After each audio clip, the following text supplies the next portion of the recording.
All right, hello everyone. How's it going? Just gonna get set up real quick here, but we finally got some Marlin LL points. Very exciting. I wanted to actually just pull up my matchup notes, which I think I had on a separate thing in Discord, but I want to see if I can find that. Okay, we got some chat. Let me see. Hold on, missing it right. Congrats, Hero. Thank you. Yeah, we have officially doubled the Marlin LL points, which is very cool. We're up to 14 whole points now. Must be meta.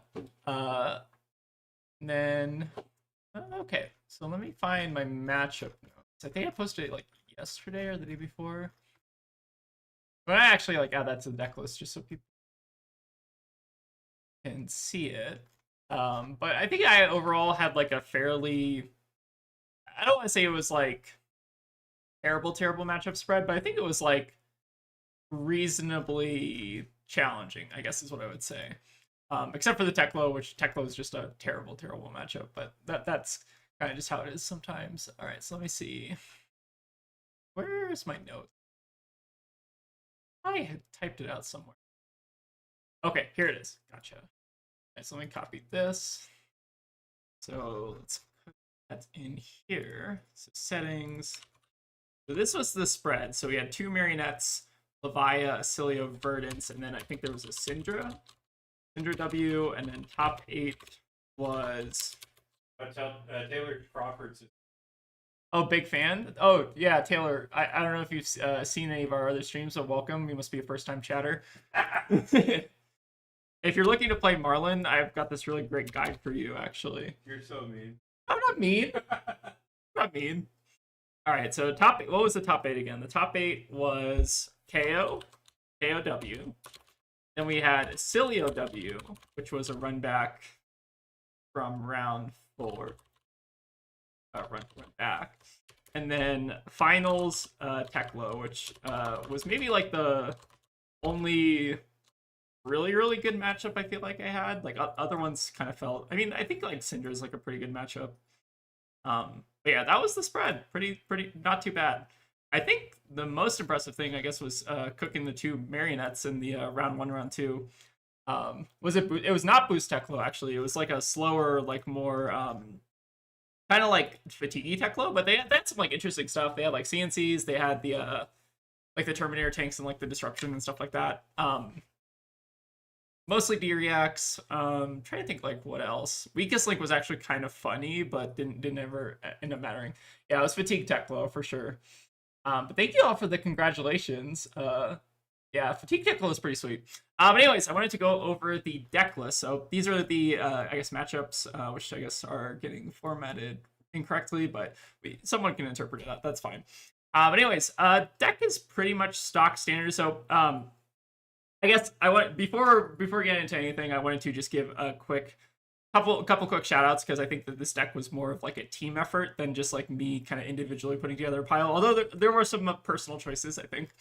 But yeah, big shout out to Taylor, who may or may not be in the chat, for his Marlin Bible. Very helpful. Taylor also gave me some inspiration, I guess, for the Plague Hive as well as the Ripple Away, which I'll talk about later. I'm sure Taylor's excited to hear about that. Thank you for the big contrats. And then also big shout out to Nate and Ben, who are working on kind of like this 36 blue shell. I think they were kind of like the, I guess, progenitors of kind of like the kind of like higher blue count. So big shout out to Taylor, Nate, Ben, all the folks who have just kind of like worked on this deck. It's very cool. So yeah, I wanted to kind of just talk through, I guess, the individual choices. So I think the main deck is like feeling pretty good right now. So this is kind of like what I consider to be the main 60. I do sometimes like swap in some of these cards like in and out, kind of depending. But I really like this kind of like 36 blue count. It's pretty, it just feels like the deck kind of hums very smoothly. I will say that like I think most of the deck is kind of like I would say probably like maybe 60-70% of the deck is like kind of the same across lists. Like you basically run all the harpoons, you run your 3-oak, you run your basically like good buffs. So the good buffs I think right now are like big game trophy shot, catch, gold the tip, cheating scoundrel. And then you just kind of run like your good pirate cards like portside, sunken treasure, whatever. So I think there are a couple new developments. So I wanted to actually kind of save this for the Marlin Council video, which we're gonna do, I think, at a later point, some point this week. But anyways, I think that the two, I guess, biggest additions to the deck are like Throw Caution and Shifting Tides. So I think Shifting Tides, I guess, is an interesting one. I'm not going to talk about this one too much because I think I wanted to go a little bit more in depth with, I guess, like Taylor, Ben, and Nate at some point later in the week. Look at that, Aurora. 0 take aims and you take it down. I know, Ben. You're so right. But yeah, take aim, I think, was a card that was kind of like on the chopping block. For me, I was like down to like 2 copies of take aim. But then Ben and Nate kind of convinced me to drop down to 0 copies, which I think actually worked out pretty well because I feel like I didn't miss it all that much. Like, it is kind of nice to have in some scenarios, but like other scenarios, it's just kind of like very clunky. Like, especially if you're like bricking off like a red off the top, it can be really bad. Like reds in this deck are actually pretty rough, especially except for like the big harpoons. Like, these are kind of like the only reds you really want in your deck. I am kind of convinced like you can maybe kind of fit in like 2 more, but I think that's like you kind of ruin the consistency just a little bit. I went from 2 take aim to Codex. I think Codex Obliterate was also a thing I was considering, because yellows are actually pretty good in Marlin, because like you can basically go like crack a blue, two golds, and then if you have like a blue in hand and you draw a yellow, that's actually kind of fine because you have like the 1 resource floating. So I actually really like yellows a lot in Marlin. And I also really like the addition of obviously Shallow Water Shark Harpoon, which is just kind of an auto include. But yeah, I wanted to kind of go back, I guess, to talking about Shifting Tide. So this is kind of like the new development. Again, this card I think is like was kind of bad before because we were not having as much gold generation, like we were having to play Loan Sharks. It felt like the gold was just really, really inconsistent, but now we have basically a source of consistent gold generation. And we also just have like a lot of random like incidental gold generation from like Shallow Water plus like Gold the Tip. I feel like a lot more of your harpoons kind of actually end up hitting in some matchups, which is really, really cool. The Shifting Tides actually is pretty sweet. It just kind of lets you like cash resources in between turns, which is really, really good. And I think that like this is maybe a card we were sleeping on before because it didn't seem like it fit really in that aggressive shell. But now it's a lot better because you just have a lot more access to gold, which is really sweet.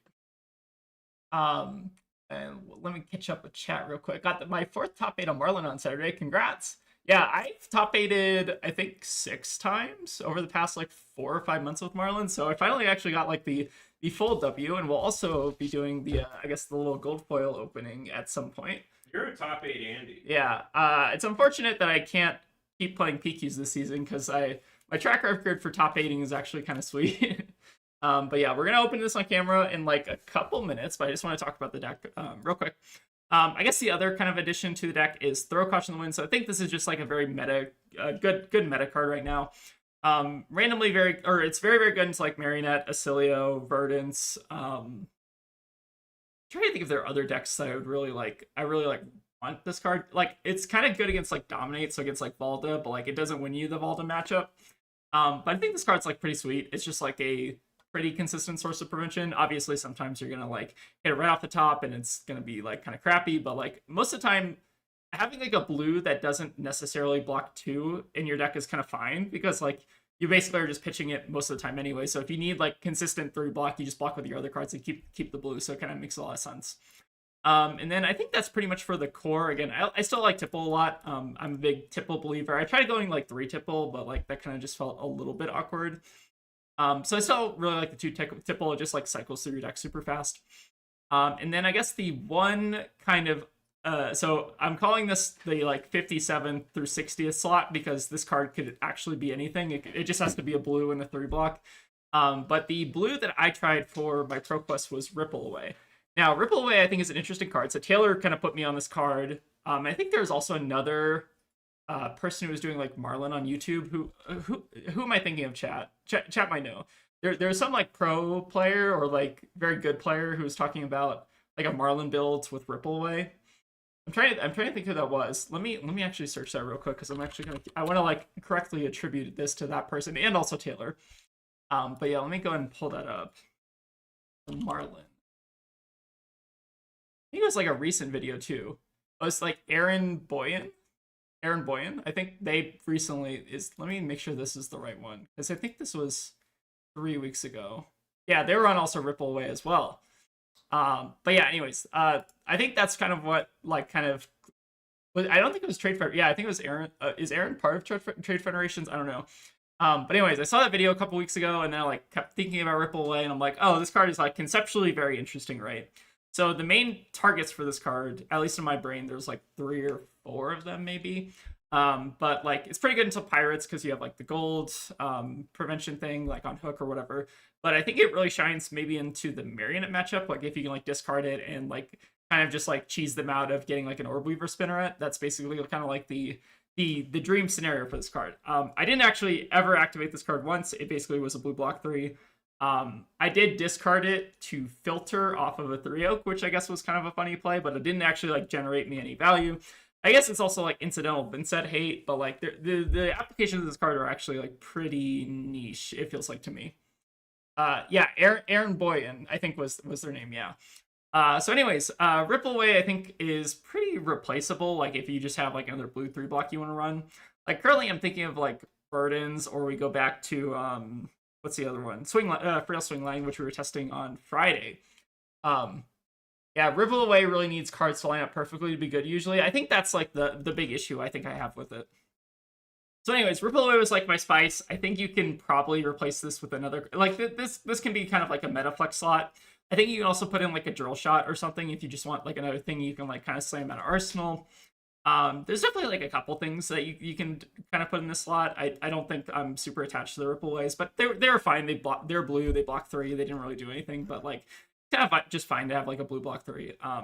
Again, like this slot is like the very niche scenario slot. So if you find something that's maybe like a little bit more impactful in that slot, like maybe like Frail Swing Line or is a strat, or like Burdens or something, like maybe that's a little bit better. But anyways, let's move on to the sideboard. So I originally actually had these 2 tar pits as endless arrows, but then I saw that there were no gravies on my ProQuest, so I like immediately switched them out.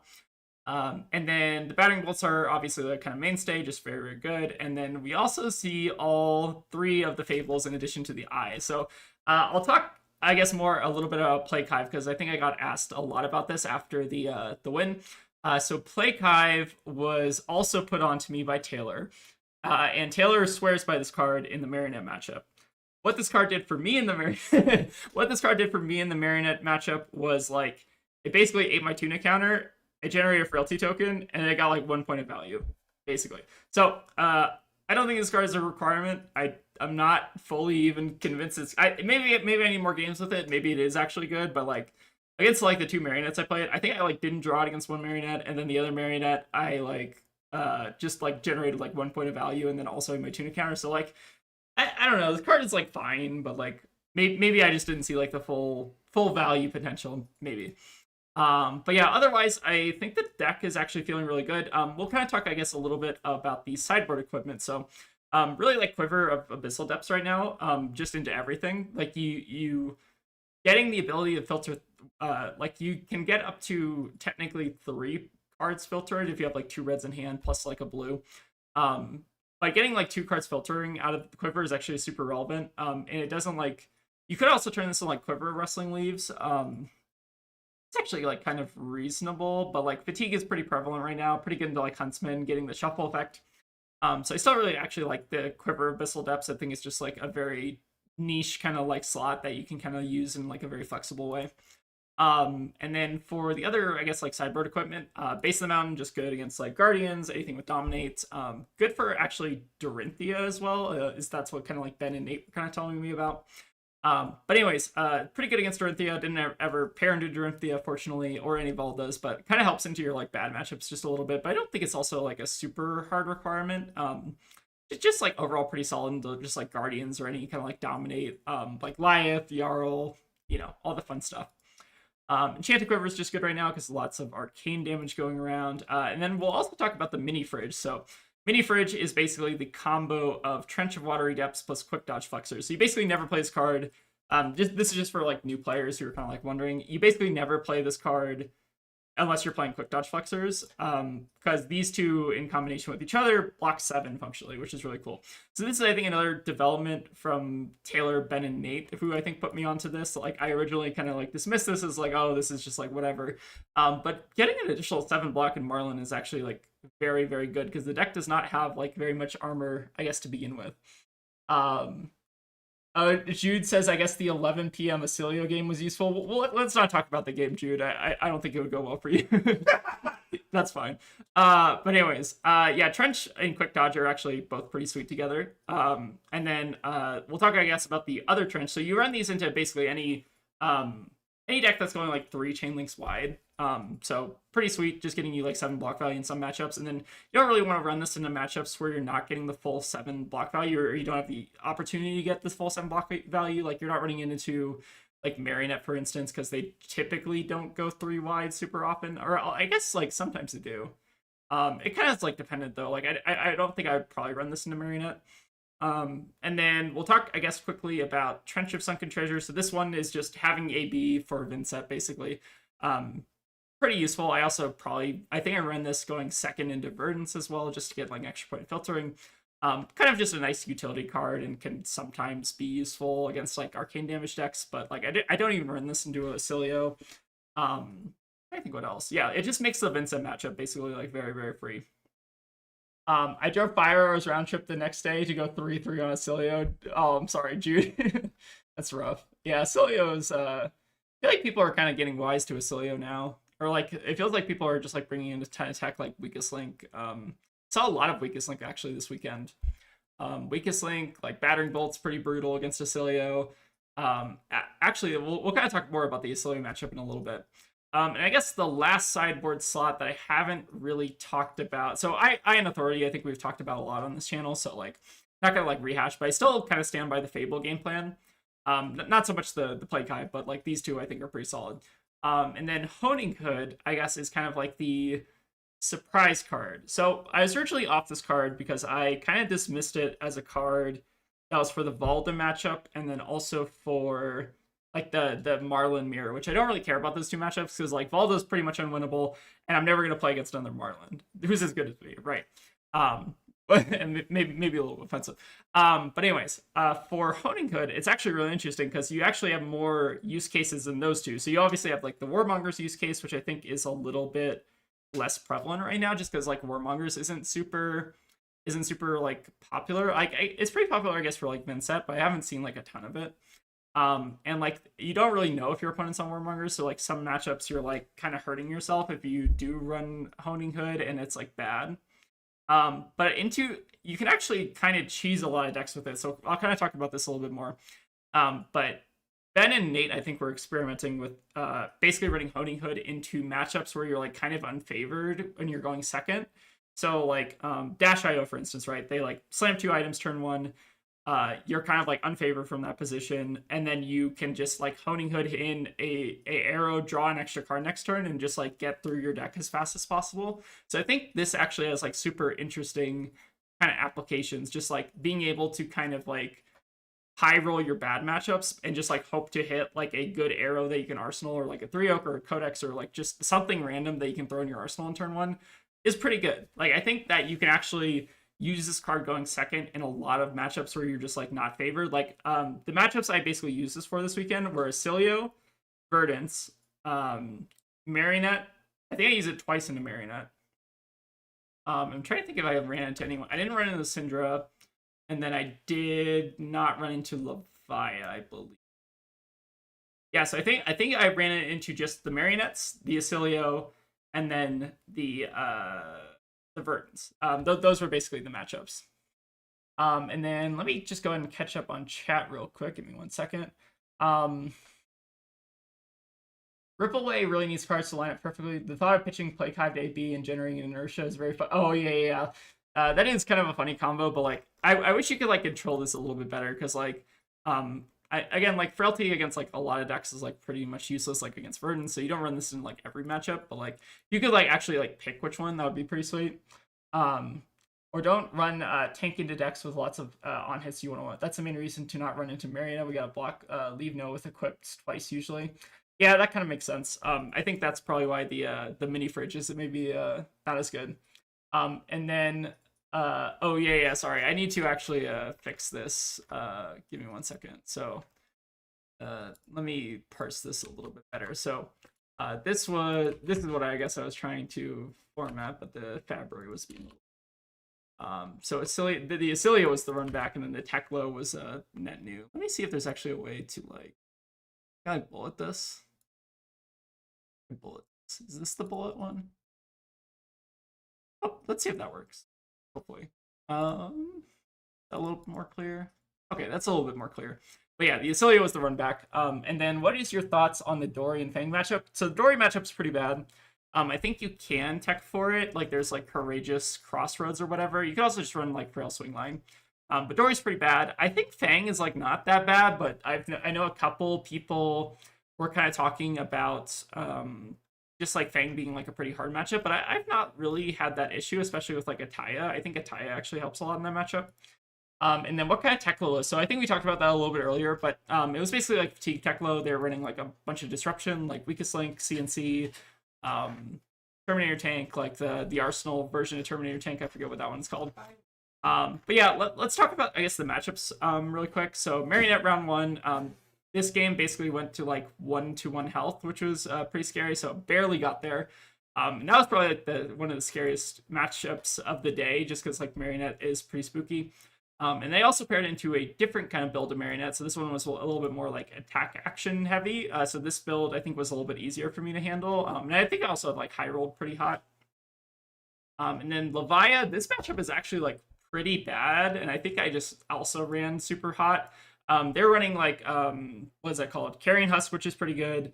They also had Guardian of the Shadow Realm, which is just like kind of like an insane block card into Marlynn. But yeah, I think I had things like line up pretty well in that Levia game. So like, I think I kind of just like also barely got there.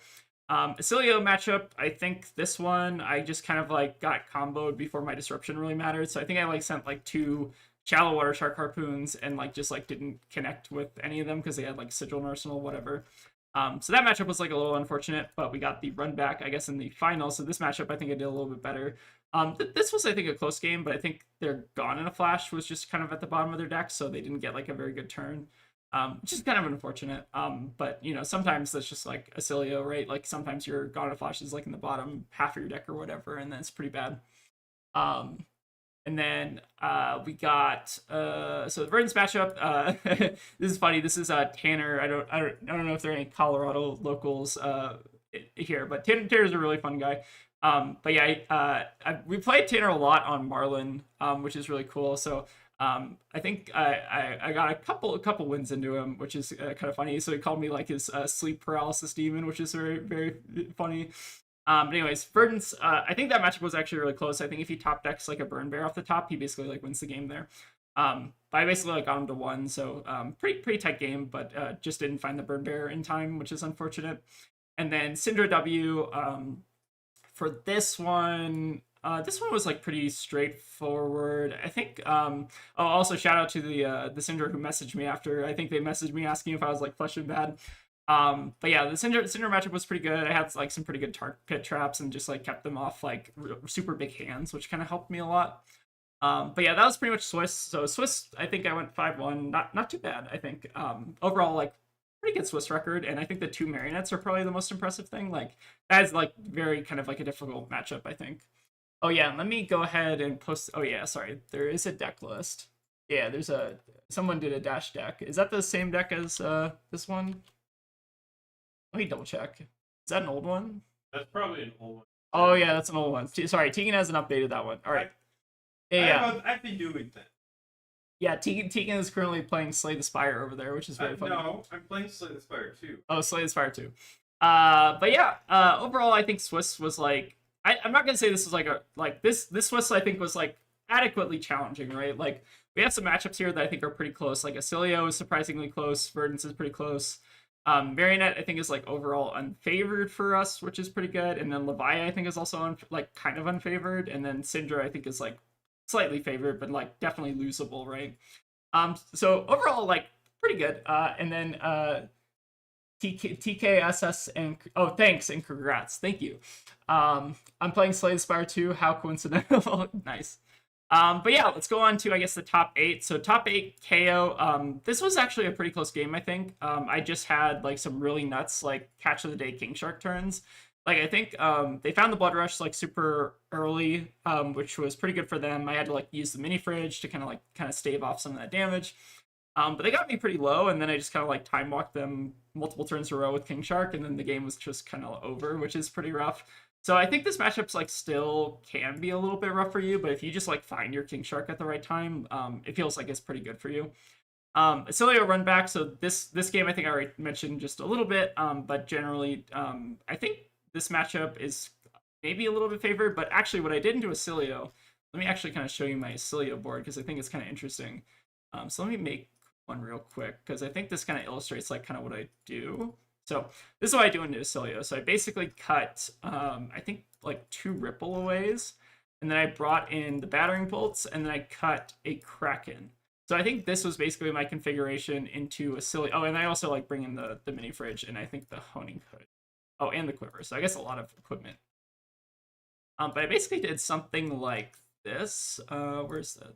Cut that, cut that. So I basically did something like this for Acilio, which was pretty cool. So basically it was running like honing hood, going second into Acilio with the trench plus quick dodge, and then also just ran 2 extra harpoons. Because I think, so the funny thing about King Kraken is like it whiffs a lot of time, but like a lot of times it doesn't whiff. Like if you're hitting like a consigned to Cosmos or like a mind warp from hand, like it's actually pretty solid. Or if you like just get them to block with it, like it can kind of brick their hands like pretty bad. So I kind of actually like running the 8 harpoons. If you also wanted to, like, there's maybe some funky things you can do with like getting rid of like big game trophy shard, or like trimming on like one of each of these, and maybe like keeping the blue ratio the same. But I actually really like running 8 harpoons into Acilio, which is kind of cool. But yeah, the I don't know. I actually really like this kind of configuration to Acilio. I know you can also just kind of do this and just keep the blue ratio the same, but I kind of like worry about kind of breaking on disruption a little bit. So I actually really like the kind of like 3 harpoon strat, especially if you're like going second. I think it's actually quite good. But yeah, and then I guess we'll go on to the finals round. So the finals was Teklo, which is probably the freest matchup of the day. Like not being able to block with your Evos is like really I don't know, just detrimental. So I think they actually did a really good job for what it's worth. Just like kind of whittling me down with like disruption. Like they sent a bunch of CNCs at me. They sent like a Terminator tank. Like I think I ended the game at like 11, which is like pretty good for Teklo, honestly. Like it's like pretty impressive that they were able to like kind of like through a super, what I consider to be like a super bad matchup, like they were able to like get me down basically like 25% of my life total, which is pretty good. But I still think this matchup is just very good for us, just because of overpower being a keyword that it is. But yeah, not much to say about that matchup. I think I just like tried to play it super tight and just kind of like close it out. But anyways, that's pretty much my ProQuest run. And again, I think these matchups were like overall fairly good for me, like maybe like mid to good, somewhere around there. But yeah, are there any other questions in chat? Let me just go ahead and take a drink while I'm kind of reading through. But yeah, I actually wanted to kind of suggest, I guess, some improvements to the deck. So first improvement, I think, is cutting the Plague Hive. So I think Plague Hive for Remembrance is probably the swap. And then I'm trying to think what else. Basically, I would cut maybe the ripples and try to bring in like a more impactful blue. Like I think Frail Swing Line maybe is like the most impactful. You can also try to do like 2 Frail Swing Line, maybe like 1 extra tipple or something like that. But that I think 3 tipples is like a little bit too much. So I might just like rock the swing lines and just kind of like see how those perform. But that's probably what I would do. I think Ripple Away is like also reasonable. It's like kind of meta dependent, I guess. I don't think Ripple Away is really needed, Marcos. I think it's actually like kind of fine, to be honest. One thing I still struggle with is knowing when to go first and second and when to choose COD over Hood in those instances. So okay, so I want you to ask yourself a couple questions. I'm going to type that out just so that folks can remember. So when to run Honing Hood over COD? So this is a good question. So if you're going first, you will always want to run Chrono Dominion. The reason why is you can basically always have the opportunity to just like Arsenal pass against an opponent, like, and then you just keep a gold and get super far ahead. If you're going second, though, there's kind of like a decision tree here. So if second, then what you want to consider Honing Hood, and you don't want to always run Honing Hood. I think it's like a gamble basically. So I'm gonna just check that out. So it's kind of like a gamble. So basically, the Honing Hood gamble is this, right? Like if you have something good to Arsenal in your opening hand, then you want to run Honing Hood. But there are some hands that this deck can draw that are just like no good cards. So let me actually see if I can maybe draw an example hand. Um, so that's these are all good cards. These are all good cards. These are all good cards. You'll eventually hit a hand that's just like does not have good cards in it. So let me see if I can find one. So okay, so like imagine we have this opening hand on turn one, right? We have throw caution to win, catch of the day, codex of frailty, and another throw caution. And then we have like Honing Hood. So imagine we're going like second with this, right? Like what do we actually want to arsenal from this hand if we're running Honing Hood going second? It's basically nothing, right? So you're hoping with this hand that your opponent like tacks into you and that you're able to do something, but like this hand is like a hand where you don't actually like want like there's basically a risk in running Honing Hood where like you're hoping to that most of the time you're gonna have a hand that actually functions and you can like arsenal something with Honing Hood. But a lot of times you're actually not going to like have a hand. So what I really like Honing Hood is kind of into matchups where let me actually just like break this out. To over COD. The formatting on this is kind of bizarre. All right, so if you're going second and you want to gamble into a bad matchup, basically, into bad or I guess bad matchup slash position. You can also run this into Valda, basically, but I think that there's actually like a lot of logic to wanting to gamble in scenarios where you're kind of unfavored, basically, or like you're in an unfavored position. Um, so Honing Hood I think is really good. It basically just lets you like cheat out an extra card. And you only also so there's also another caveat here. You only really want this into decks where they don't attack you all the way on turn one. So decks where they set up turn 0. So that's like Acilio, Dio. I think of others. Cilio Dio. KO's not an example. Syndra's not an example because they'll both want to try to attack you. I'm trying to think what else. Verdance can do that. So that's and then like Marionette kind of like doesn't attack you like super heavily. Like you can very often like block like just Marionette daggers with like 2 or 3 cards from hand. So like these are I think like these are the matchups that I played that were impactful. But you can also kind of consider I guess some other ones. So I think that's like a really interesting development with Honing Hood that I think Ben and Nate were really working on. So again, I'm kind of taking a little bit of credit for like the kind of idea that they had, but basically like this is kind of like what my heuristic was like for when to run Honing Hood. If that makes sense. Vin, do we need Vin? Oh, Vin I guess is Vin I guess is a pretty good example. So we'll add Vin there. Vin specifically going second. And then like Valda, like you run into like the decks where you don't want like the gold, so you run into like Valda, run into like the Marlynn mirror, which is actually kind of funny. And the Marlynn mirror is actually like really good because it makes like going second very good, which is kind of funny. But again, a lot of credit to Nate and Ben for kind of like kind of doing a lot of like the labbing of I guess the like heuristics, the ideas, that kind of thing. So yeah, I think with that out of the way, who wants to open a gold foil in chat? Let me know. I also want to check on my messages real quick. Okay, just want to make sure I didn't miss anything. Cool.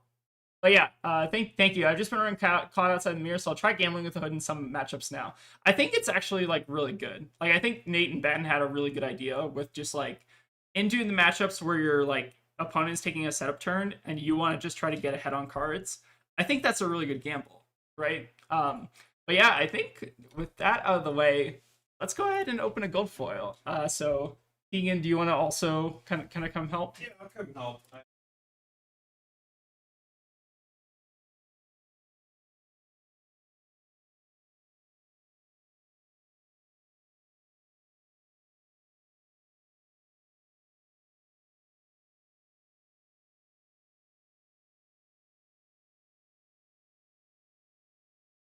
On the screen, hold on. Let's get chat.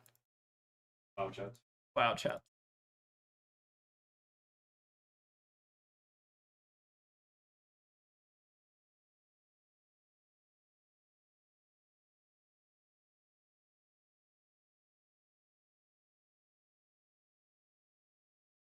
hold on. I realized I didn't copy my audio. That's my bad.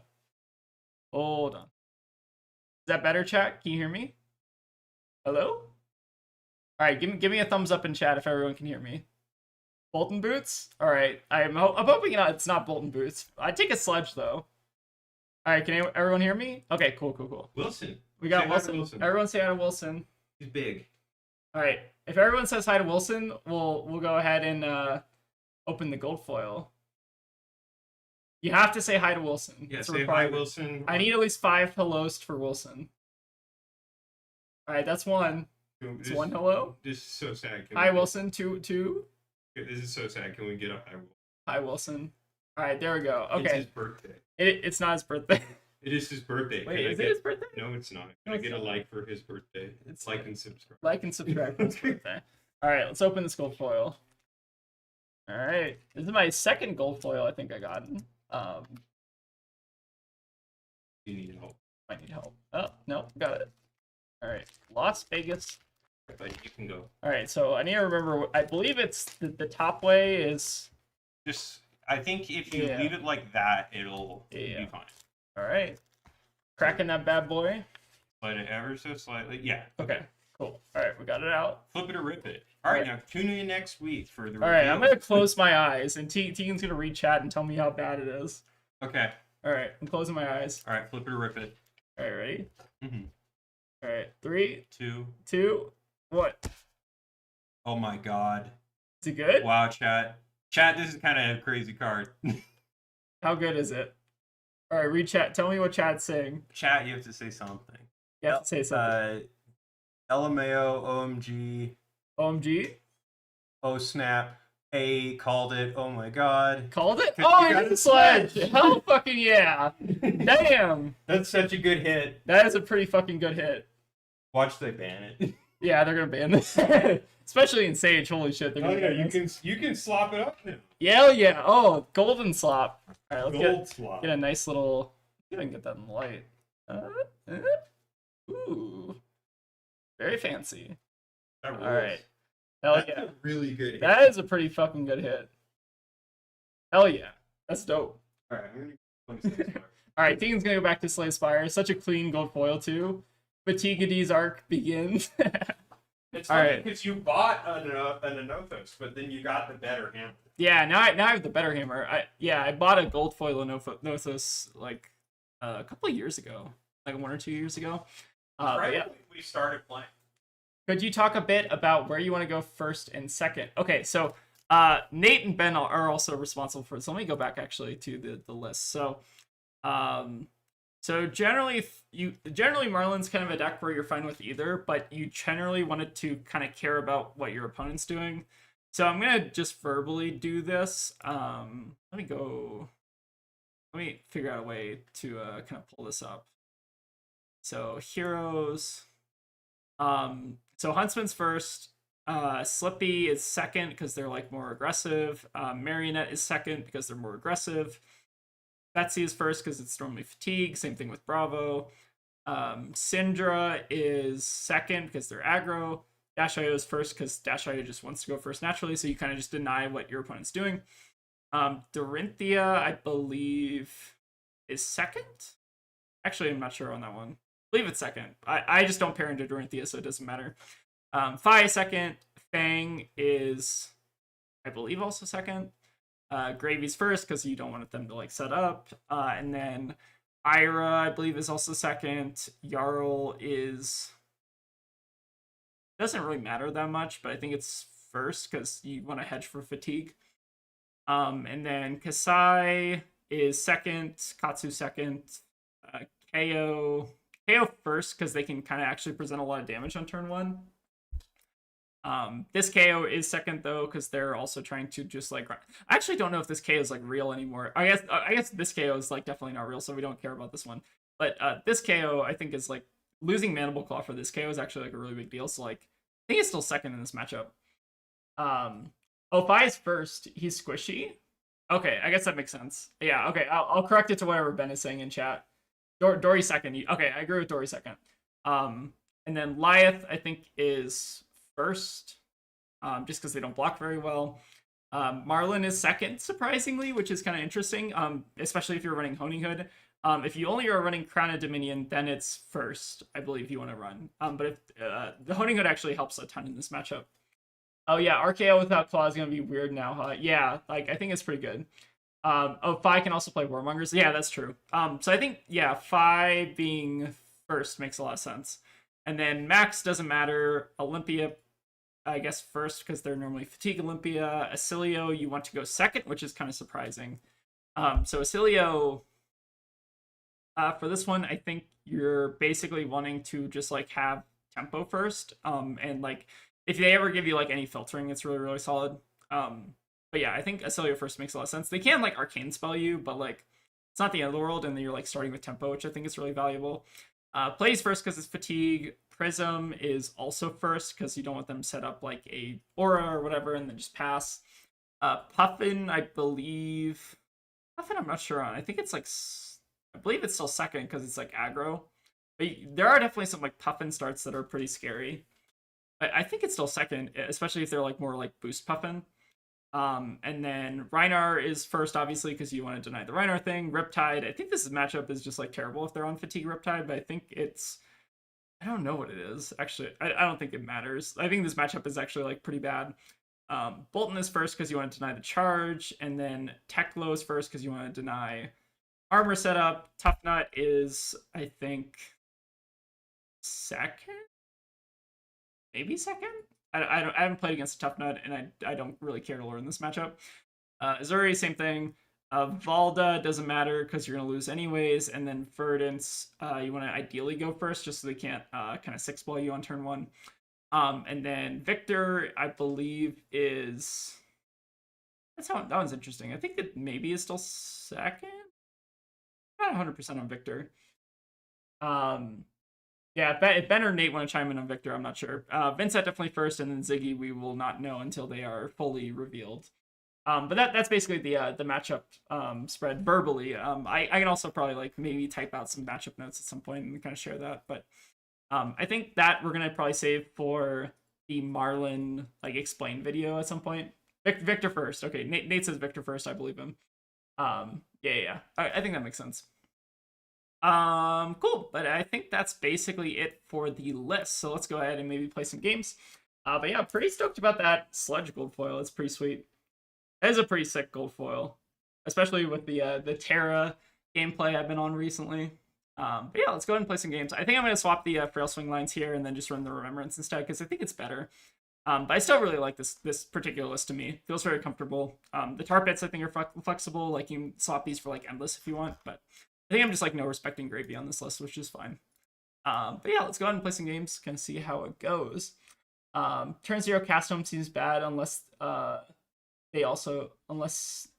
0 cast home seems bad unless you also make might. Yeah, that's fair. I think most victors are running. Actually, I don't know if they're on Crown of Dominion anymore. It might not be. Are victors on Crown of Dominion? I'm actually sure. Oh wait, is Talishar down?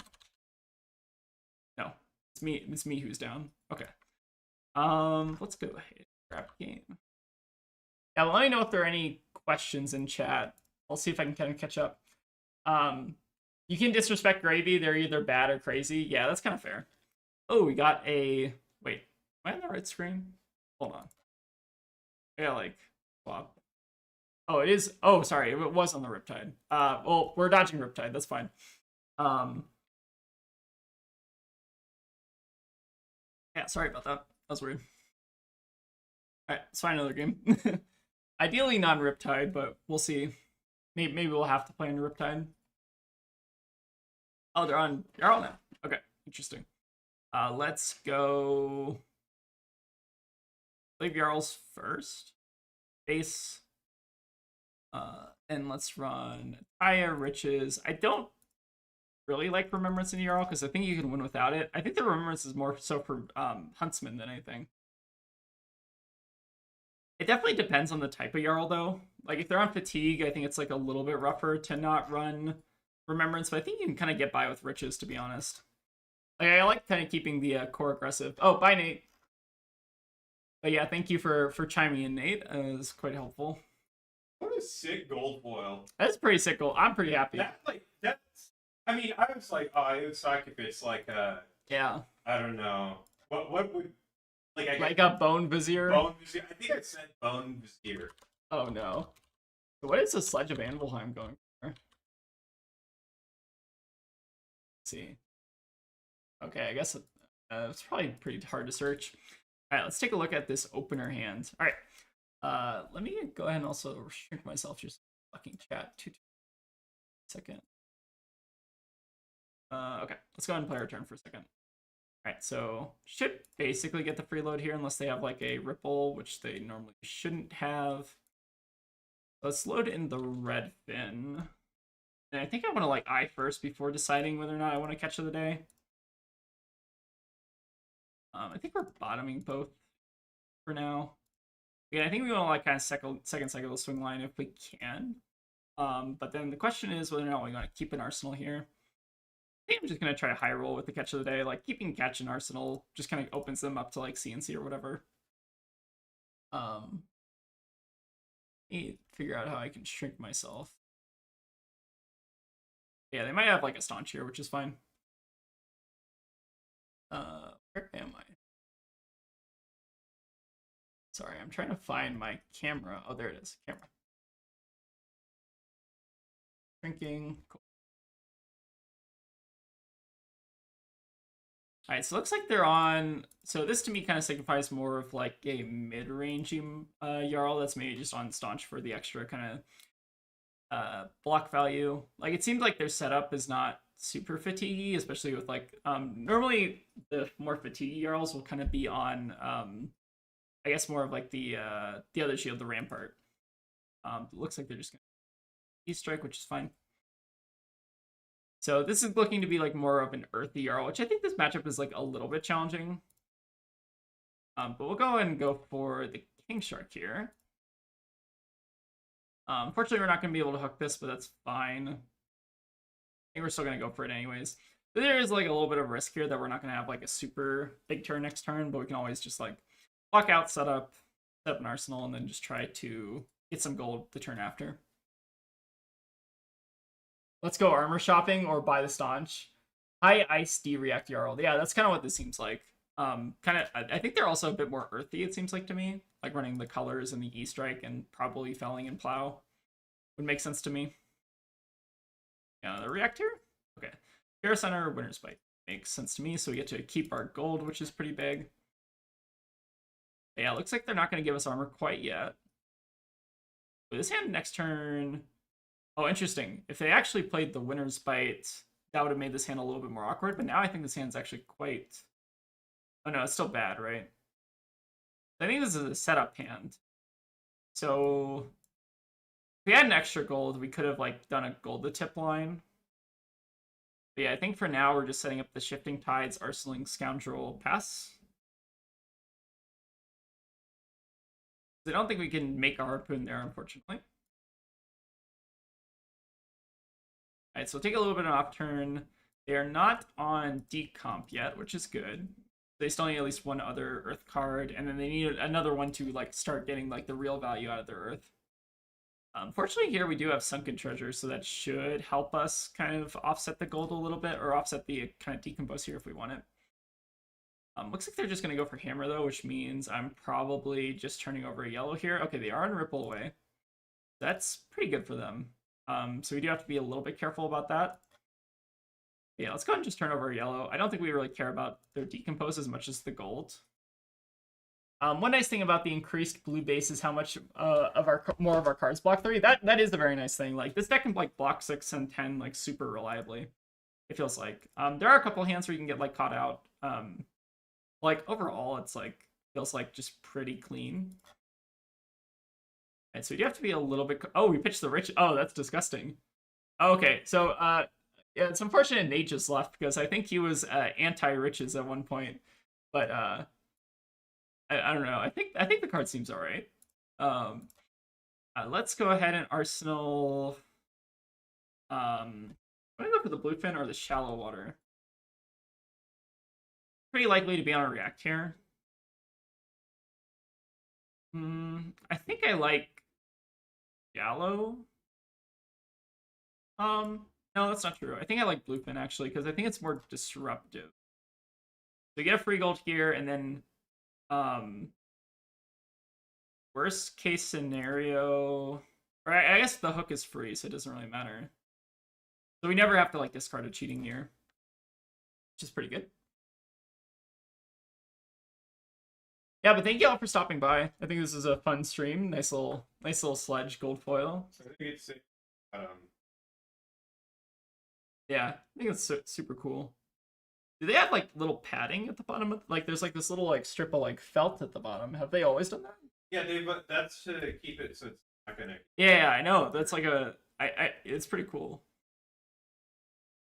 All right, so it looks like they maybe didn't have D-React in Arsenal, so maybe the shallow was like slightly better. It's maybe a good thing to note. We did at least buy a bunch of armor, which is kind of nice. So I'm not gonna try to win the wager there. We have enough gold for now. Okay, it looks like they're maybe just gonna try to go for the shield beater me every turn plan, which is definitely a valid strat. So you have to be a little bit. They have shown that they're on ripple away, so I almost want to see if I can just convert this throw caution into a 3-block, and then just try to go for like 3 oak plus shallow. We could also even go if we wanted to go for like the super greedy line. We go like tipple, off tunic, generate the gold, do something like that. But I think I like just trying to convert this. Okay, so unfortunately we have to hit a 1, but that's not the end of the world. So I think now it's a little bit awkward. Now we can. I do want to kind of just keep blocking just to pad the life total a little bit, but I don't really want to go off Kraken. You know we have a 3 oak on top though, so maybe it's fine to block with Kraken because we know we're drawing into a 3 oak, which means that our next turn we're probably gonna have like a pretty good arsenal. I think I like giving up the Kraken here. I got a bounce for armory, but have a good stream. Thanks, Tasha. Thanks for stopping by. We know the top is a 3 oak, which means now I guess we do this. I basically just drew kind of the same hand. So we could theoretically preserve the arrow by using tunic, but I don't think that's worth. I think I just like going for the shallow here. So they do have the opportunity to pop balance if they want it. Be kind of interesting. The nice thing is we do have the kind of get out of jail free card with base of the mountain here.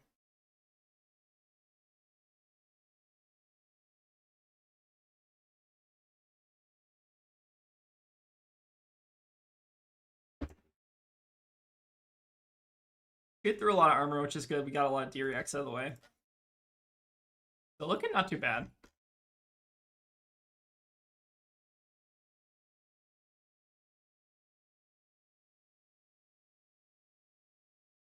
So I'm kind of predicting that this is maybe Stalagmite plus 3-block plus React on this.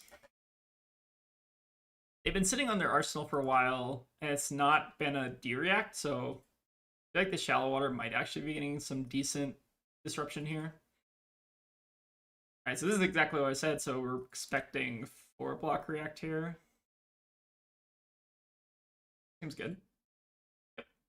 Since we know this card is probably not a React, so we have 3 unknown cards. Might be like an Okanold in Arsenal, although we did see them pitch an Okanold, so could also be anything. They have not gotten a lot of Decompose going, because notably these are elemental, so they've only got 2 earth, so they can't get their first felling online quite yet. They could have, for what it's worth, thrown their gauntlets if they did want that, which is also a possibility. This is a nice hand for blocking 6 at least, assuming they're just CNC. So the question now is, do they want to go for pummel? So be mildly scary, but I'm not going to play around it. So worst case scenario, we lose our 3 oak, we arsenal King Shark, we discard this. But I think we never play around pummel. We could also flip an earth card, but I think I like taking the shallow, just setting up the gold. Again, we gotta make them pummel. So again, like this is why we always try to block 6s, and I'm not gonna like overblock this just because like kind of need to make them have it, right? Let's go for 3 oak. So hopefully his king shark will get close to connecting.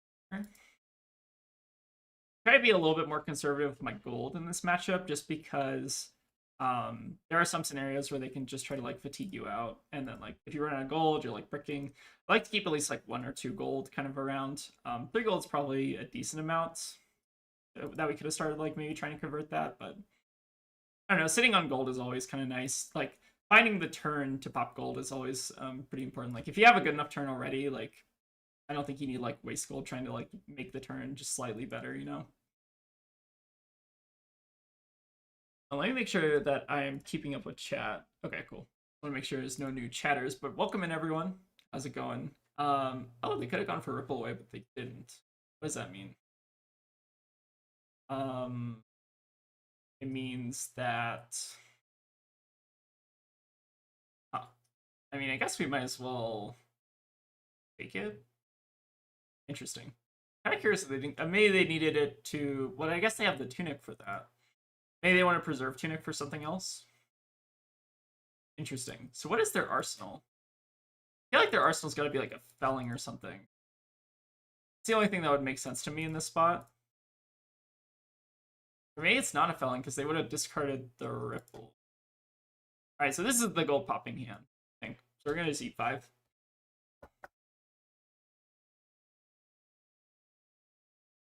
Alright, so the Ataya should be doing some pretty nasty work here. The throw caution is great. So I ideally would like to try to set up the shifting tides as well.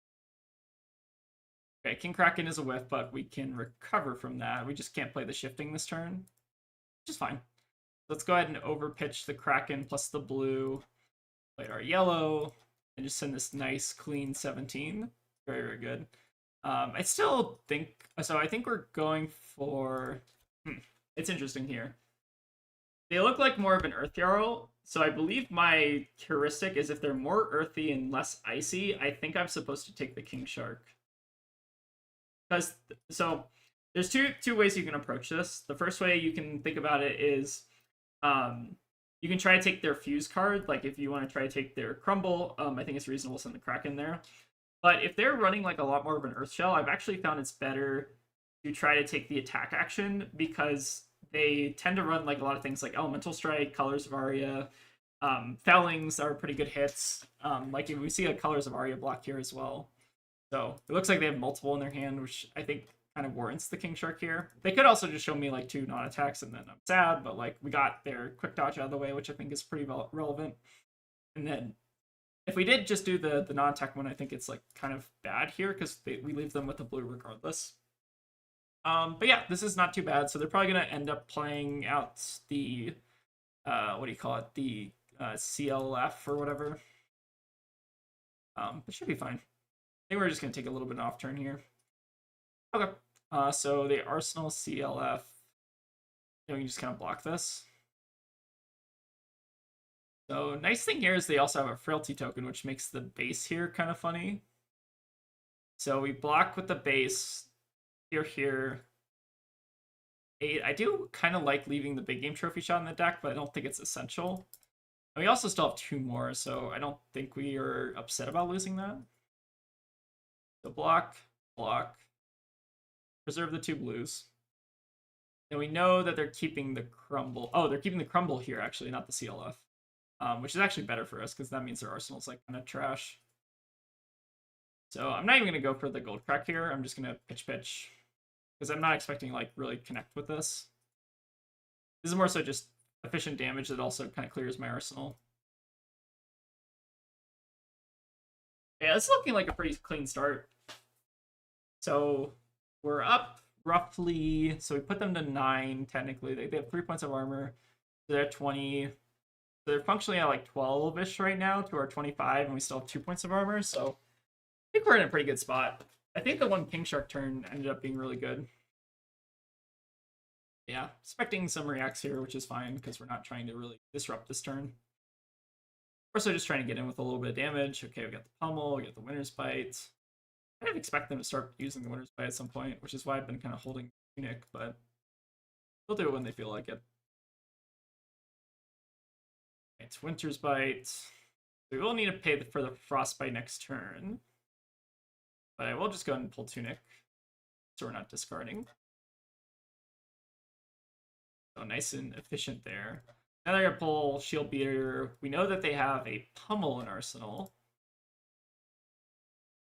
So yeah, I think we're just gonna take this and then try to rip their attack out of hand with the King Shark here. There is also some merit to maybe going for Codex of Frailty. It's interesting. I think... No, I think I'm just going to try to rip 3-Oak here. Pretty good. So let's try to IP with the blue. So unfortunately, we're not going to get to resolve our trophy shot, which is not the end. But yeah, let's try to just take their best pummel target here. That's kind of my goal. Or at least keep them off having the resources to pummel us. But yeah, the hand information in this deck is super, super valuable. Okay, looks like they're just going to go for the Staunch, which means, again, we're not getting pummeled. We're probably not getting much else done to us, unless it's just like Crumble or Winter's Bite or whatever, which we probably don't care about. I think I will try to maybe... do I have a shallow water? I do. Okay, I've used all my shallows. So I might actually just end up going for that next turn, depending on what they do. All right, Everbloom's pretty good one-card play. So there are a couple cards up on deck for us, but we've seen a lot of reacts. So we see maybe like 2 Shelters left, maybe 1 additional Staunch or something like that. Let's go ahead and just try to send our Codex here. So we could also go for another Shark, which is reasonable. So it's either the Arsenal Shark or it's the Hand Shark. I think maybe it's still just the Hand Shark, though. Like, taking their best attack maybe seems like the most valuable thing. If I can take like a CNC or something, I think it seems pretty valuable to just take the card that they want to pummel as opposed to like trying to take the pummel itself, if that makes sense. Especially when they're on this like low of armor. But yeah, I think we're still doing pretty alright. We've got a couple more D-Reacts to work through, but that's not the end of the world. Should game plan for Fi and Syndra be the same? Go first for both. I think I treat those ostensibly as the same matchup. Actually, so maybe Fi can output more damage on turn 0, so you should... it's interesting. I actually don't know if there's a ton of... For me, I've always kind of treated those as like the same matchup, but there probably is a bit of nuance there. It's kind of interesting.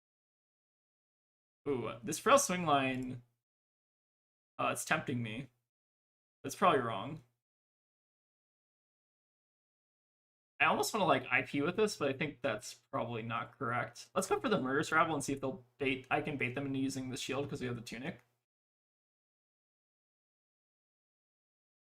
Was excited to run into you on Talishar last week, but Acilio decided to poop 8 instants in a row at me. Lol. Oh no, I'm sorry. Hate it when Acilio poops at you. It's the worst. Alright, so let's go ahead and remove the Tunic counter. So we're staying at 3 resources. Close the chain. I guess we just like play the Frail Swing Line out for value. That's fine. We could have like made a goal to like not discard it or something, but I think that seems a little suspect. We could have also like quivered. Actually, was quivered better? Hold on. Sorry, I actually might want to quiver one more time. There we go. I think I'm actually going to quiver here because we do have some pretty good harpoons to shuffle. Yeah, let's do this instead. And we do have to choose one of each unique type of harpoon. Now we do this, Codex, Grabber Shark, and then Ascendant. But yeah, nice running into Shoichi. I don't remember who you're playing, but I'm sure it was a fun game. The nice part about winning a ProQuest is you don't have to like practice for more ProQuests, which is always nice. Zero World where you run 1 High Current, 1 Ripple, 1 weird other blue. I feel like you... Okay, so like that's fine to do, but like I kind of like having a specific goal in mind with blues, if that makes sense. So like I want my blues to be like targeting something specific. Whether that's just let's go and turn over... I guess the Codex we don't have a way to buy back, so well. And let's go ahead and crack a bit of gold here. So I think I'm trying to send the Bluefin Harpoon. Then maybe just like Arsenal Redfin. I want to see if I like strip the blues out of their hand, I think is the plan. Then we made a gold this turn, so we can cook. Send him for the blues. I still need to win a PQ. I just lost a good matchup and I'm bad. The one thing I'll say about this deck is that this deck is like very punishing for the most like minor mistakes of all time. So like I don't know. Every day with this deck is kind of like a learning process to me, it feels like. Alright, so we get to hit a blue, but they are gonna send a felling fully online. They can't pummel the felling though, which is nice. I guess we're just taking the crumble here. I think that seems fair. So I don't want to fully give up tempo here because that leaves us a bit open to getting pummeled. I might just give them the gold-baited hook, to be honest. This also might be a gold crack turn. We have one more big game trophy shot in the deck. Used all of our... Most of our other buffs are gone at this point. We may have like one more catch of the day. So we're not fully out of this yet. They're putting up a good fight with the triple staunch as well. And then we still maybe have like 2 more shelters to worry about. Yeah, we're definitely not free yet. Let's go ahead and maybe block. I don't like preserving the life total just a little bit, just so we're not like dead to pummel like Oakenold or something crazy like that. Let's go and do this. Again, we know they're still sitting on pummel, so we have perfect information at least about their arsenal. And let's go for... Pretty likely that they have like react plus 3 block plus armor, so we shouldn't hook there. Only necromancers till the they-them releases. Oh, sorry, yeah. I forgot I was talking to Scorched Rose. Oh, Tegan and I think we're just talking about you recently. Like, we were looking for like someone to coach Tegan on Gravy. Okay, so we get the felling. Alright, so we take... Oh, it's kind of awkward here. I guess we want them to felling us, is that right? I mean, maybe we just want them to play the pummel out. Huh. So the felling takes a card. Okay, so this is 10 damage versus this is 8 damage, right? But I guess the 8 damage, or the 10 damage uses up the pummel. Huh. Kind of an interesting spot. Oh, I'm flattered. Yeah, we're thinking of like good Gravy players to teach Tegan, and I think your name came up. So let me see. So they can decompose the felling. It's the last felling, but they have so many. Okay, I want them to actually use the pummel. I think, right? I think we take the felling. As weird as that seems. Like I want them to deal 10 damage and make me discard a card here, so I don't have to worry about the stupid pummel anymore. Yeah. No blocks. Use the pummel. Like, I think this, like, having the ability to have a turn after this and, like, not just get felling makes sense to, like, not having them on pummel, I think, seems really valuable. Go ahead and ditch this seafloor salvage because I don't think we need it at this point, and then let's start going to town on the gold. So we have a nice little pile here. King Shark will probably get the job done, but let's go ahead and bottom the yellowfin for now. So let's go ahead and crack a little bit more gold and see if I can hit another buff. That does generate gold, which is good. But I think we're going to come back to our riches pretty soon here. Let's go ahead and just play out the Shifting Tides, I think. Send in for 10. Make them deal with it. I learned Marlynn watching your videos. I still haven't gotten the Fables, though. I actually have good news for you. Harded G Spriter. Sorry, I have no idea how to pronounce your name. I have good news for you actually. So Nate and Ben, who are like the my go-to Marlynn goats, they've been actually kind of cutting down on Fables, which is interesting. Like I think they were basically only on I at some point. So like I think there's a world where you actually don't need to run the Fables if you just want like extra sideboard space in some matchups. That being said, I still am really used to the Fables, and I really like them. I don't like them conceptually. I like them playing with them, I guess. But I think that for me, there are a lot of matchups where I will probably miss the Fables, but I think it has become more doable than before to actually run this deck without, which is actually really neat. Again, I think we're gonna do like a Marlin video maybe sometime this week. Yeah, Nate hasn't been on the Fable since Montreal. They're not need. Yeah, Nate says they're not needed. I maybe partially agree, but I don't know. I still maybe use them as a crutch. I actually still kind of like the Fables in this deck though. And let's see if they have any non-attacks in their hand. Um, Seems good. Okay, so which Fables do you like the most? I think Nate is still on I, but I personally really like Riches and Ataya still. Riches just for like the fatigue loop, and I also just think the card is just like very good in some matchups. Um, Yonder, that's actually a good point. So against Huntsman, you can actually run like Remembrance, which I think we're also on in this like kind of refined version of the list. Which I think Remembrance is actually really good in Huntsman. So like you can kind of use that as your anti-fatigue tech over kind of Riches, if that makes sense. So you're like running kind of like another no block, but like this one has a bit more higher upside in terms of fatigue value. Like you don't get the gold generation, but like you might not need the gold generation, which is kind of the cool part. So I think the Remembrance is actually like pretty reasonable if you don't have access to Riches. Like just running like one or two of these like seems pretty helpful. What I will say is Ataya, I think that my thinking and Nate and Ben's thinking kind of diverge a little bit here.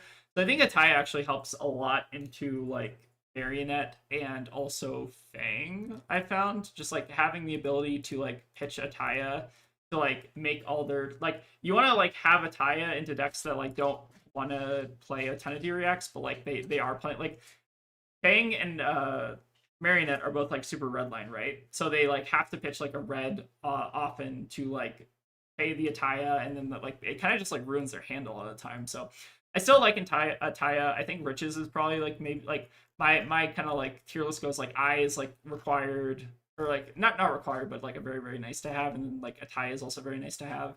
And then Riches is like I think you can maybe deal without it, especially if you're running like two Remembrance. That's kind of where I'm at right now. Anyways, that was a pretty decent Jarl game. So let's see what actually they had left in the deck. Looks like we basically ran them out of reacts. They had like one more shelter, so it looks like they're on 6 shelter. Okay, so they are on big staunches in this matchup, which is pretty important info. But yeah, let's go ahead and see if we can maybe get another one here. All right, so we got the Huntsman. Fortunately, we have the Huntsman tech. So let's go ahead and bring in our Aya, Riches, Remembrance. I know you can run battering bolts, like you can run like up to 2, I think is reasonable. Like I think I like this. You can also not run the battering bolts, which I think is also reasonable. Yeah, let's go ahead and run like this and see how it goes. I've normally into Huntsman tried something like this. But I know a couple folks have been trying out the battering bolts, so yeah, we'll go and give them a try this game. Maybe like Ataya and Eyes because they're blue. That's also probably a possibility. Definitely not out of the question. It looks like they're on 65 to R65. They got the Graven Gloves, they got the Balance, which I think are reasonable into KO.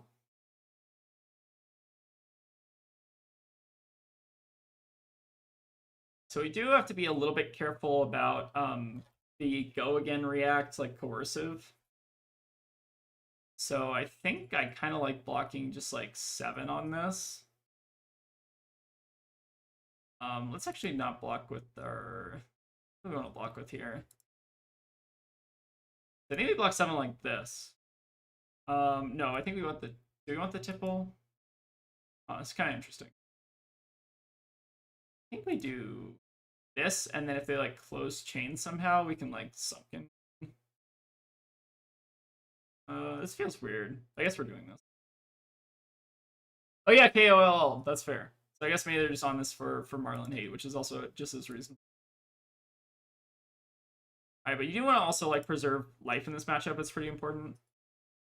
Okay, so we got yellow in the graveyard, which is good. Let's go ahead and salvage that.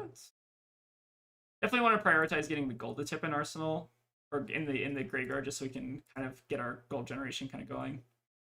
Let's go ahead and pitch here. Looking ideally for... Oh, I shouldn't have pitched the blue. I probably should have pitched the sunken. That's me being bad. That's fine. Let's go ahead and turn over this. But yeah, having throw caution arsenal is pretty good. So at least the nice part is we do get to threaten the gold on hit here. But yeah, that was definitely a minor punt. We should have pitched the sunken there for sure.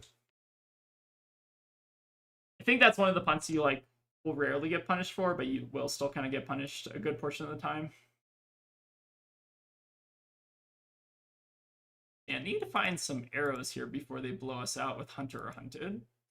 At least I guess the nice part here is we are holding open Quiver if we just want to shuffle in response.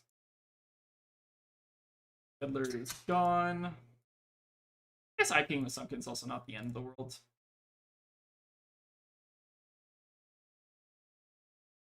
Right, just following up with the excessive.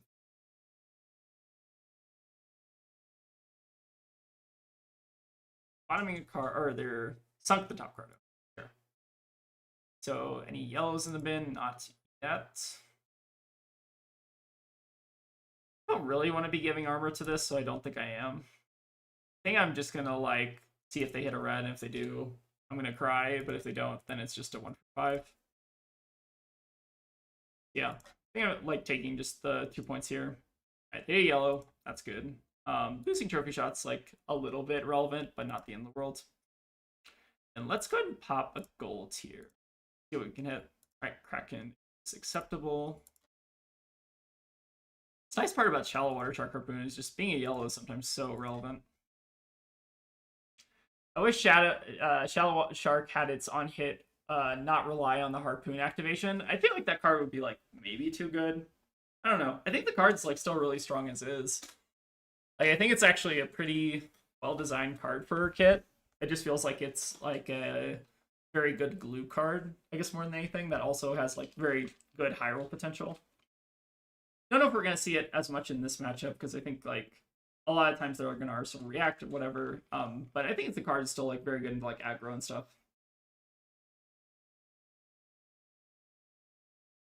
Oh, Anime Dracula. I apologize again for how messy my KO game into you in top 8 was. It's no big deal. It happens. I think you just I think we just like shuffle or we tipped over the deck wrong. It's not the end of the world. Happens to the best of us, you know. But yeah, it was fun playing with you. It was a fun top 8. Right, hoping they drew into Codex, but not so lucky. They're not the end of the world. But yeah, the KO game in top 8 I think was like it was going very, very well for you until I just found the got lucky, found the like the catch of the day King Shark combo. Yeah, time walk on a 12 attack is pretty decent. Looks like they're just gonna go for the 0 for 4.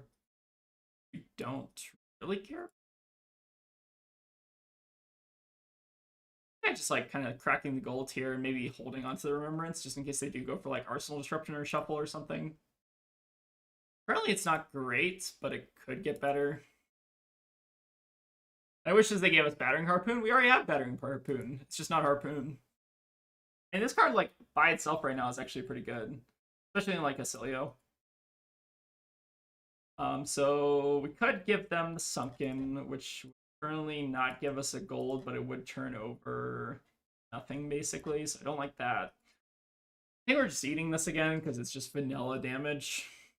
Kind of my heuristic in this matchup, I think. I would like to make another gold, but we don't really have the opportunity to do that just yet. Right, hitting the elephant, not the end of the world. Yeah, the King Sharks were pretty rough that game. Definitely were pretty favorable for me. So in this case, I might actually pitch the Remembrance for later, just because we don't have great targets for it right now.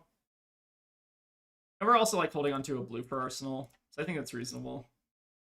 They do try to go for Hunter Hunted activation. We pop Quiver, and then we go off Arsenal.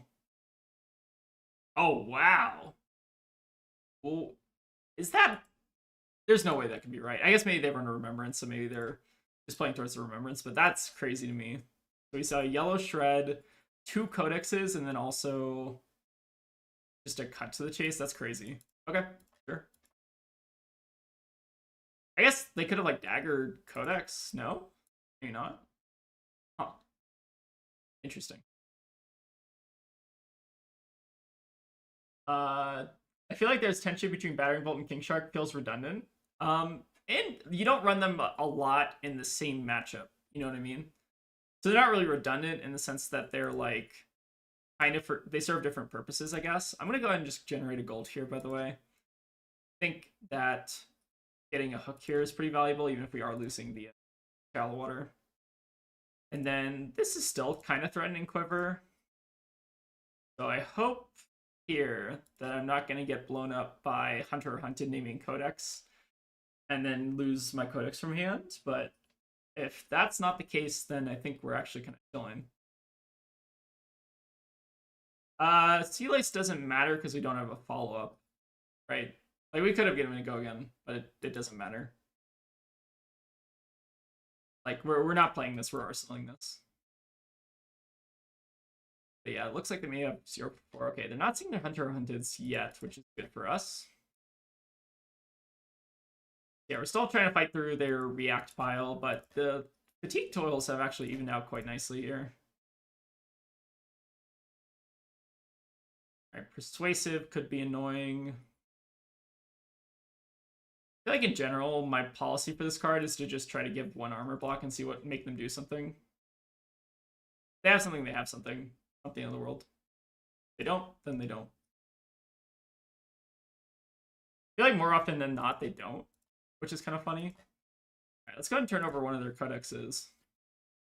Just so they can't buy them back with random stuff later. Let's go ahead and then go here. I might actually be cracking a gold. That's what we draw into. These 3 oaks are lining up incredibly awkwardly.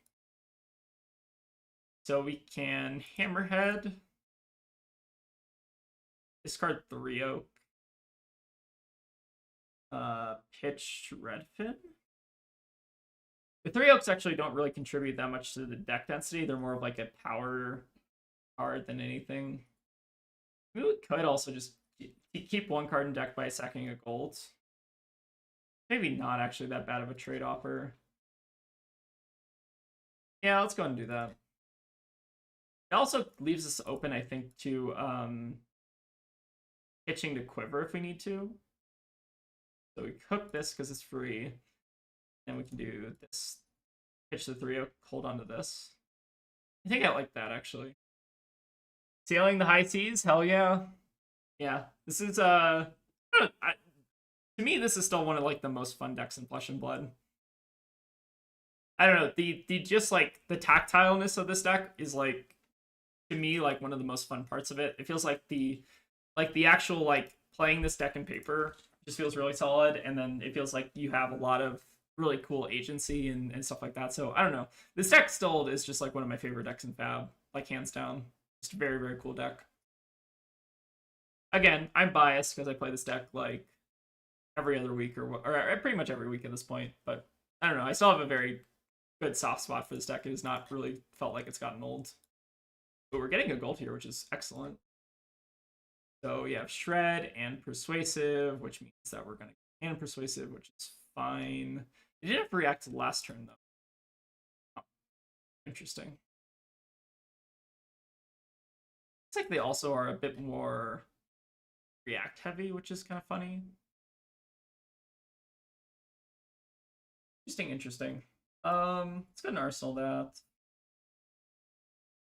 We also did see 2 codexes out of the way. So I think I just like leaving them in hand with Shred. I'm just gonna say I'm gonna take this.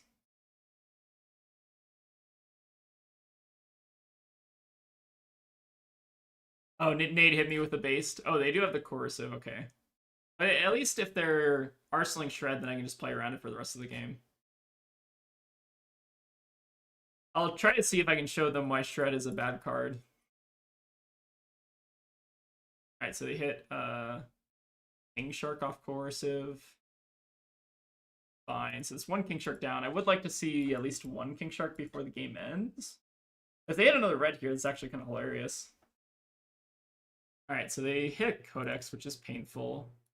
But not the end of the world, since it just means that our Codex can't get Hunter Hunted later. Alright, so we know their arsenal is now Yellow Shred. So remind me of that in chat. Wouldn't sea lacing the Redfin have been extended by the 3 oak? Did I miss a? Did I miss something for the 3 oak? The Redfin? Did I play a Redfin recently? Or do you mean the red harpoon, the king kraken? Like sea lace only flips over. I don't think we played a Redfin. Or there's a yellow. I know we played a yellowfin at some point. I'm in the middle of a class crisis, and you're making me want to play Marlynn. My current classes are Illusionist, Warrior, and Mech. I think this is, I don't know, I'm biased, but this is one of the most fun decks in Fab, I think. So let's go ahead and start by cracking gold with Eye and see if we can maybe hit a buff off the top. That'd be the ideal scenario. Oh, you could have Arsenal the Redfin instead? I like holding the, so my logic there was trying to hold the 3 oak as insurance because they're less likely to have Arsenal disruption, I think. I don't know if that makes sense though. Oh, I think I see what you're saying. So you're saying like give the Redfin go again. I feel like the Sea Lace is actually not super relevant most of the time, if that makes sense. Like I never try to Arsenal this because I don't know if I'm gonna be able to keep a hand that has like go again, if that kind of tracks. Like I want to try to keep my Arsenal clear in case I'm not able to like have that line up perfectly. But it's more of like I'm trying to protect the 3 oak than anything, if that makes sense. Marlyn is super fun, yeah, for sure. Let's go ahead. So I'm debating whether or not to play the port side. So the port side we know will draw. So we can actually just use the port side for discard to cheating, which I think is maybe more reasonable. Go ahead and just 3 oak here. So we're drawing into the King Shark, which is great, which means we get it out of our deck. So it cannot be hunter or hunted. And let's go ahead and try. We're gonna try to keep a Redfin here, I think, because we just want to make sure we're keeping our arrows. Then gold baited hook is ostensibly free. Have we made a gold this turn? It's just off the cheating though, which means we discard catch of the day, which I think is. So yeah, I think we can do everything here.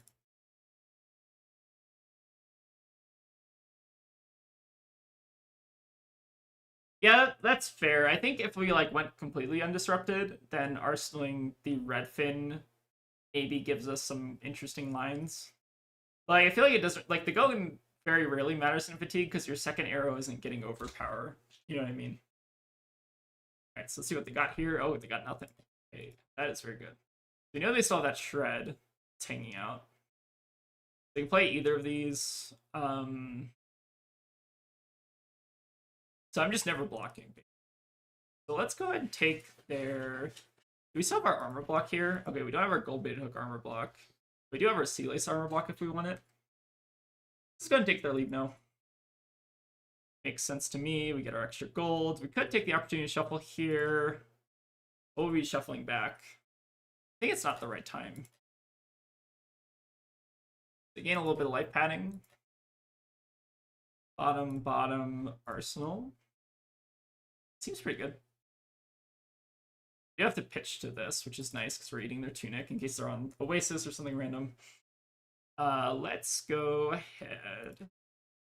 We can block 5 here with the trophy shot, set up battering as Arsenal. I also like setting up the big game trophy shot because that also leaves us open to quivering. Debating whether or not to give the Sea Lace block here.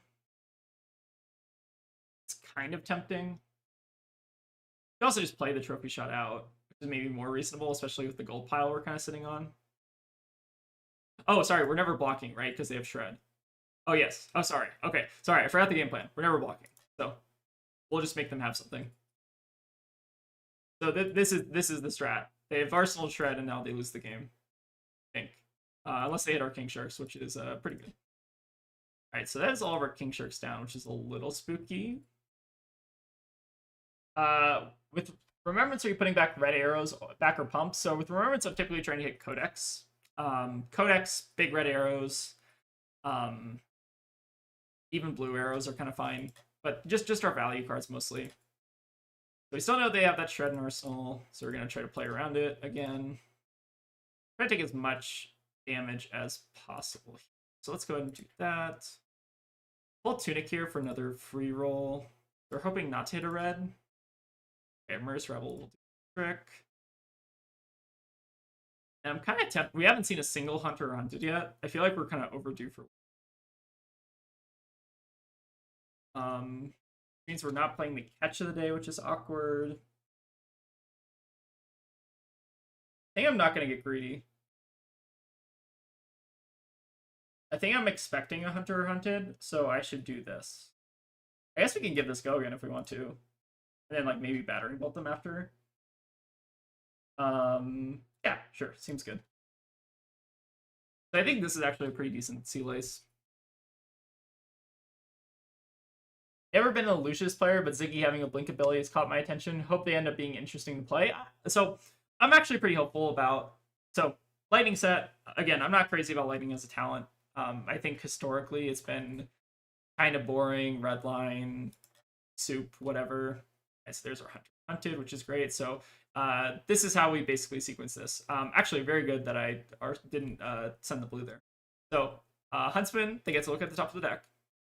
Now they know what the top of the deck is, and then we get to respond before this other trigger resolves. So it's very important to do this correct in paper, because I know, actually, I think someone maybe did this wrong in paper against like Alex Ashen Wings, I think at one point. But let's basically shuffle back our King Shark, our so Kraken. Yeah, let's take our King Shark Kraken, and then maybe a. Feels awkward to go off the King Shark in Arsenal. Maybe take a Shallow Water too, just to do those three. Now we've effectively stopped this trigger, which is great. So yeah, this is exactly why we didn't play Catch of the Day, is because we were overdue for a Hunter or Hunted. We've basically been through half their deck. They pitched a ton of cards, and they have not seen a single copy of this card. So the reason why we were not playing that card is so we, yeah, okay, you see the big O, right? Yeah, that's the big brain play, right? Sometimes you gotta like just know what your opponent's gonna do, right?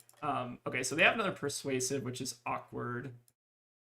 We could actually give 2 armor to the persuasive if we wanted to, if they want to like give up the tunic. Oh, we have throw caution actually. Oh, they just lose the game. Cool. Lamau. So now their shred does nothing still. So I'm having fun. They're not shredding anything, which is great. And then we can go ahead and just... So we still might run into a Hunter or Hunted here, but we're so far through the deck that I don't think it matters at this point, unless it's like Codex hit or something, which is already hit 1. So if they have the other one, it's not the end of the world. So actually what we can kind of do here... Send 13. Do we want to make a gold for Arsenal? No, we're sitting on so much gold, I don't think it matters. Let's go ahead and just send a battering bolt. Yeah, so that's the vision, Sekutal. I'm not sure if I'm saying that right, but basically, I'm just trying to I'm just trying to play around Hunter or Hunted at least one time, just to make sure that we're preserving that deck value. And we're kind of at the point of the game where the Hunter or Hunts are going to matter significantly less. Take a look at their hand. We're kind of also overdue for like a CNC at this point. Alright, so this is just probably Dagger, Annihilate the Armed, which is fine. Okay, we're basically just never going to let them clear their arsenal, if we can help it. So this card still is Yellow Shred for anyone who maybe is joining in a little bit late. But yeah, this is why Yellow Shred maybe is not the best card in the world. And they're still doing a pretty good job, to be honest, having the Yellow Shred in Arsenal without any targets. Like, we're pretty even on life totals. Deck totals are also pretty even. They did sunk the top card. It feels like they haven't gotten a ton of great hits. I guess they did get the 2 King Sharks and a Codex. Other than that, nothing like too crazy. Alright, so let's go ahead. So I don't actually even want to play this yet, because I still just want to like brick their arsenal super bad. Let's go ahead and see what I has to give us. Okay, that's both of those are excellent. So we can draw 2 cards here. Let's just sandbag the Remembrance. We're also like overdue for another Hunter or Hunted again, right?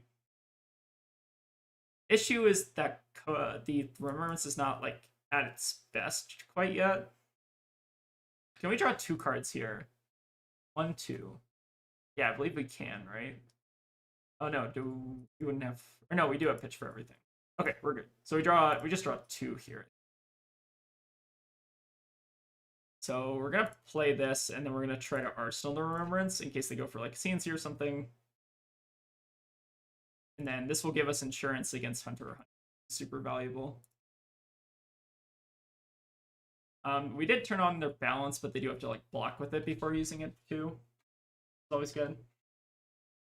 I did Vincent just do 30 damage. I said, cool, here's my 2-card 12. Yeah, that's fair.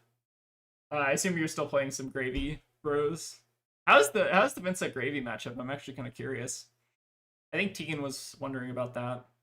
Or I guess I was wondering about that, and Tegan and I were talking about that. Tegan's gonna try to play some Gravy for the next couple ProQuest while I'm playing Slay the Spire 2 in the back table, just kind of chilling. I might actually go make some cookies for people at the next ProQuest or something. I'm very jealous of you. Yeah, Tegan's jealous of me. I'm feasting. Okay, so Gravy Vincent's quite good. Okay, that's great. For who? For Gravy. Good. Oh, is our card overlay broken? I just now noticed that. Card. Hold on. Wait, what happened to this?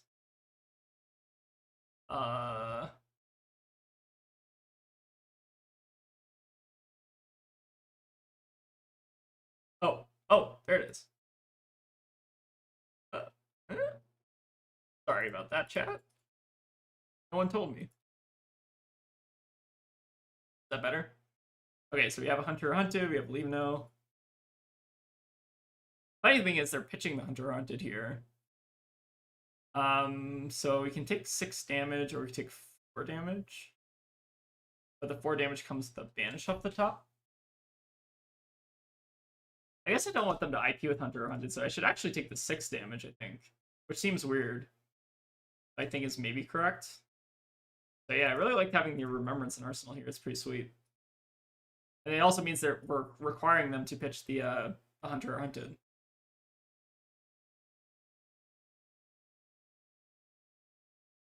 One of our locals who got a PTI from calling was pissed they got banished from all PQs for the rest of the season. Making cooking sounds like a better perspective. So actually, I'm kind of grateful that I don't have to play in PQs for the rest of the season. Like, okay, this is gonna sound like I'm being a little bit of a contrarian, but I think that I don't know. I think that change is actually really good for the game.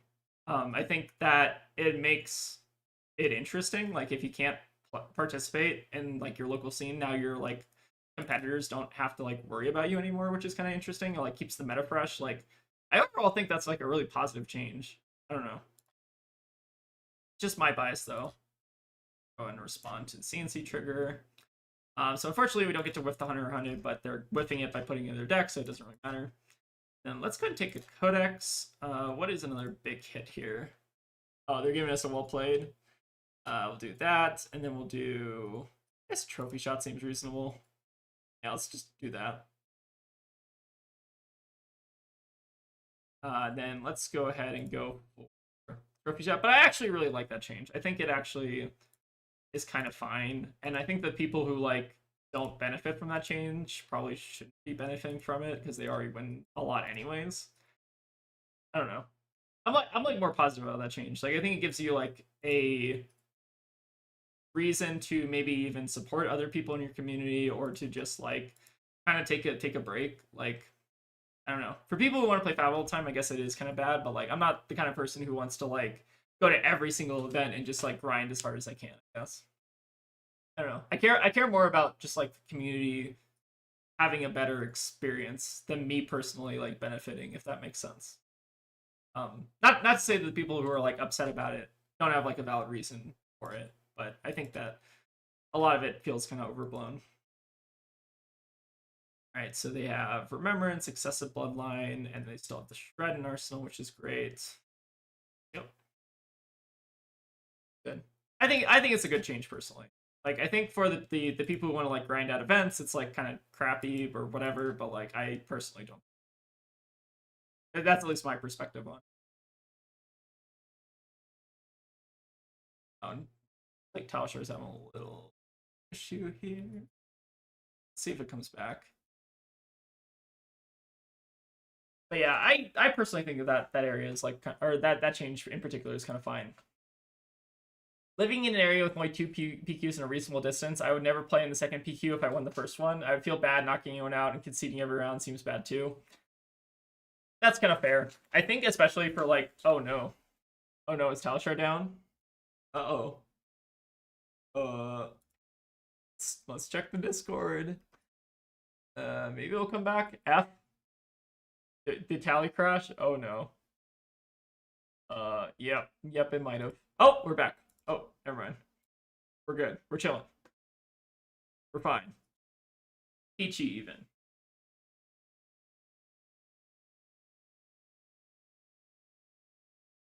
Also, a fun tidbit: walking up and saying I'm banned from playing this PQ season for winning.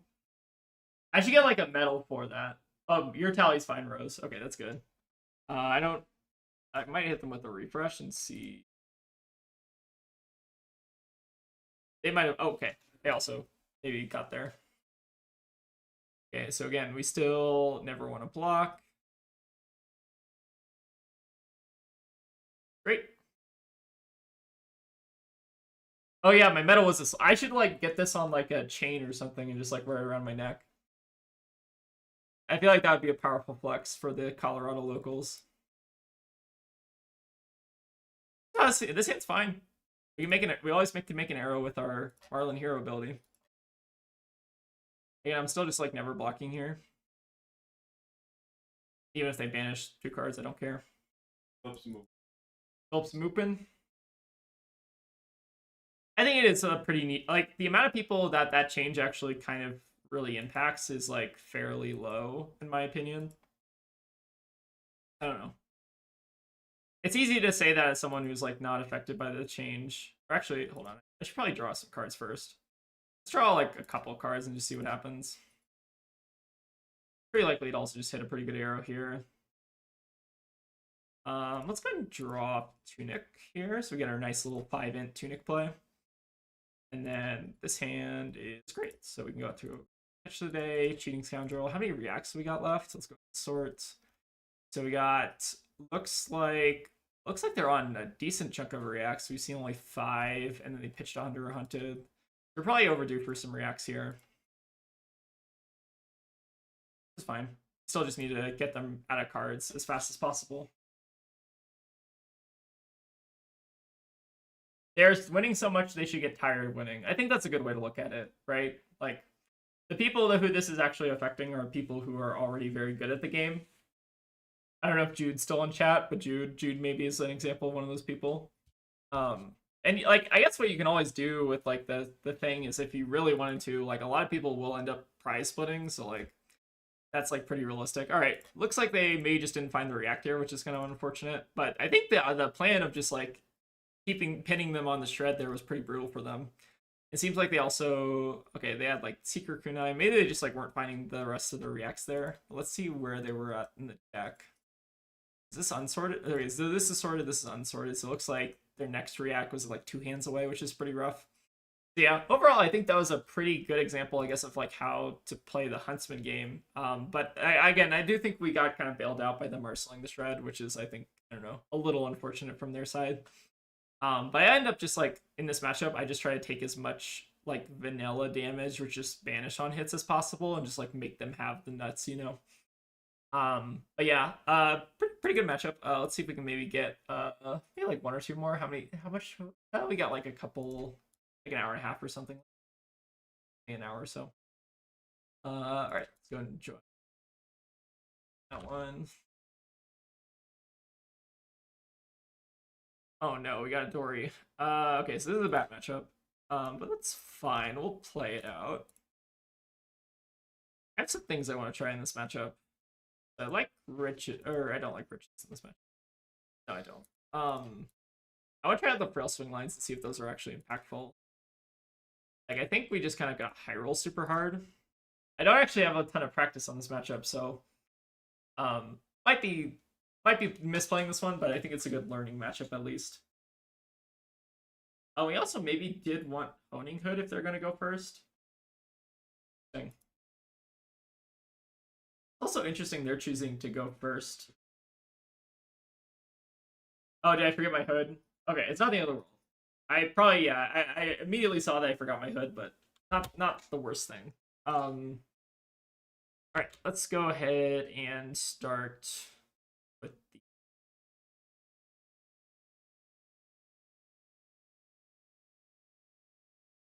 So we do this. They pump 3. They get to swing Dawnblade, and then we have to give this as the card. So I guess that's not the play. They block 6, and then if they decide to pump, then they send. If it's 0 for 3 pump, then they can send max 4. So I guess we just do this, right? Make them have the react here. Go off Arsenal. Alright, they have the Jagged Edge, which is fine. So now we just have to give them 3 here, which is a little awkward. Losing the battering bolts is a bit painful. Hey Jacob, how's it going? Playing some Marlin, we did pretty well. We got a I don't know if you saw earlier in the stream, Jacob, but we got this nice little sweet gold foil. I think you also get one of these gold foils? He did get one of those. Very fun. Yeah, Jacob. Wait, we both got gold foil sledge. When I swap I for a Taya, in this matchup, I never really swap I for anything personally. I'm just gonna go ahead and take the max filtering here. I think we don't know if the gold tip's actually gonna be impactful. It would have been impactful, but we didn't know that. So unfortunately, this is a hand that cannot really afford to trophy shot. So instead, we're just going to go for the frailty here. So I think we're just discarding this, unfortunately. In the world. Grab our battery, send it. Nice thing is we set them up with the frailty, so our swing lines are now live. It's fate, I know. Terra friends. The new react for 5 is pretty gross. Yeah, for sure. I played a little bit of this matchup to like know what the new cards are, but I've not played enough of this to be like an expert in this matchup. We'll see if we can get there though. It's always good to practice your unfavored matchups because you can always get percentage points that way. Just sent 20 into another Vincent. I love this matchup. Yeah. Great Vincent, I guess, does seem kind of bad, doesn't it?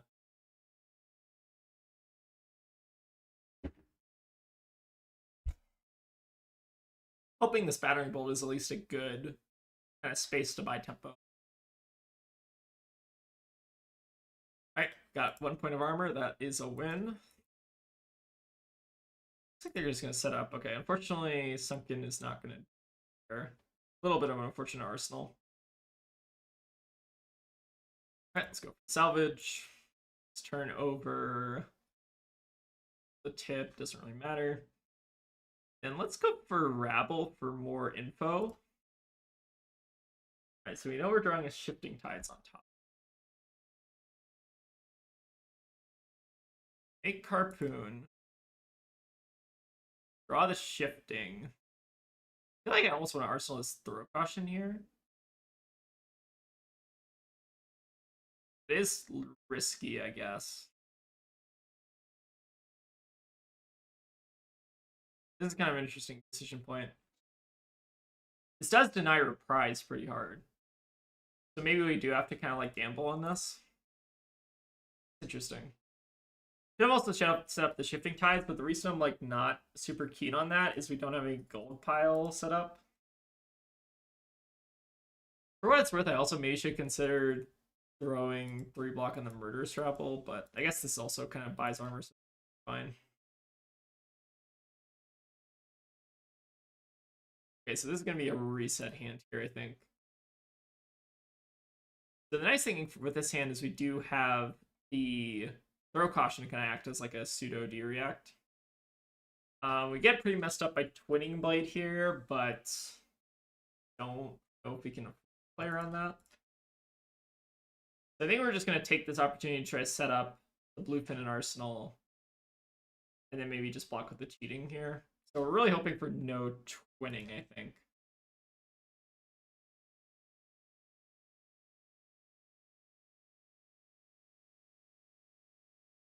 Sawbones and Chum exist.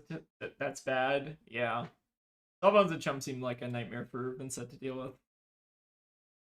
I guess they like Deathly Wail, but then you're not dealing with this like the Sawbones prevention, which is awkward. Alright, so I think we're just taking this opportunity to walk out. Alright, unfortunately, that does mean that we're clearing the throw caution. Get the pass here. Get that out of our arsenal and set up a relevant bet. Alright, this looks like a hand that can kind of pop off, so I think we're going to just let them have a counter here. Say no blocks, let them do what they want, and then take the next turn to disrupt and then reset is kind of the plan.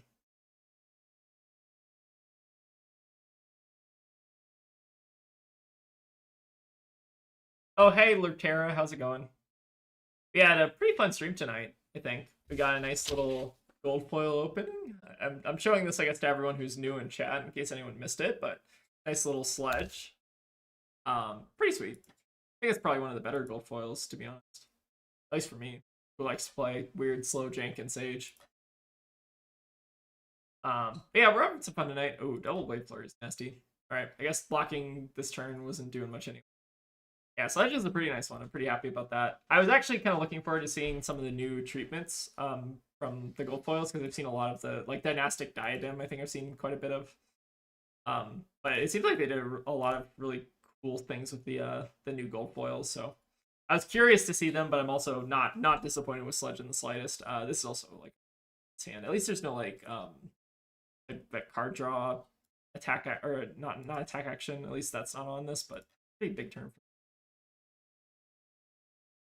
All right, so what do we want to do here?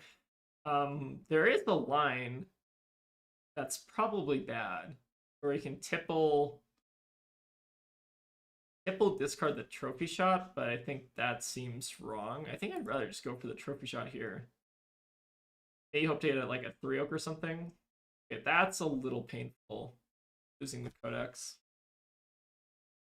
So I guess in this case, let's go. So we're already going to get a blueprint in the yard, so it's not super relevant. Let's go ahead and just discard, I guess, catch here. Maybe getting slightly punished for this because codex would have been nice, but not the end of the world. At least get to keep them off blues here, which might hurt their turn pretty hard. If we can just keep them off tempo while we're trying to like deal with the Dawnblade, I think that's reasonable. Like the stream for more gold. Thank you as always, Donnie. We need to set up like a Donnie bot. Ooh, we get like a beat of Iron Song here. That's pretty good. So beat, sharpen, puncture. Okay. Not too shabby. So we could theoretically take a reset turn here if you want to give base. They're coming in for 10 currently. Or no, we couldn't fully reset it. I guess the question is, do they have go again? Maybe we should just ask them that question, see. Because if they don't have go again here, this hand is basically, it's only 7 damage. I don't care. Yeah, make them have something. But yeah, thank you, Donnie, for doing the like the stream. I always forget myself because to me, I care more so about just like people having fun in the stream. The likes and stuff are all secondary to me. So they have the puncture here. They can pump this to 6. They can also arsenal the puncture, which would also be pretty good. I'm happy to send the list I played on my PQ. Nice. I'm glad you're getting like a comfortable list. So I think kind of awkward here. Like we almost want to bait this out, I think. Like keep them off an arsenal.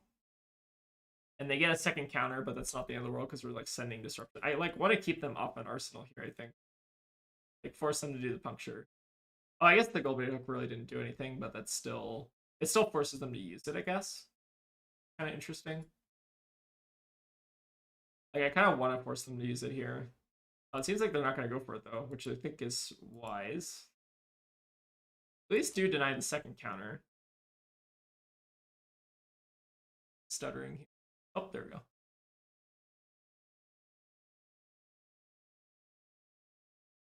But yeah, the sledge is pretty sick. Pretty cool gold foil.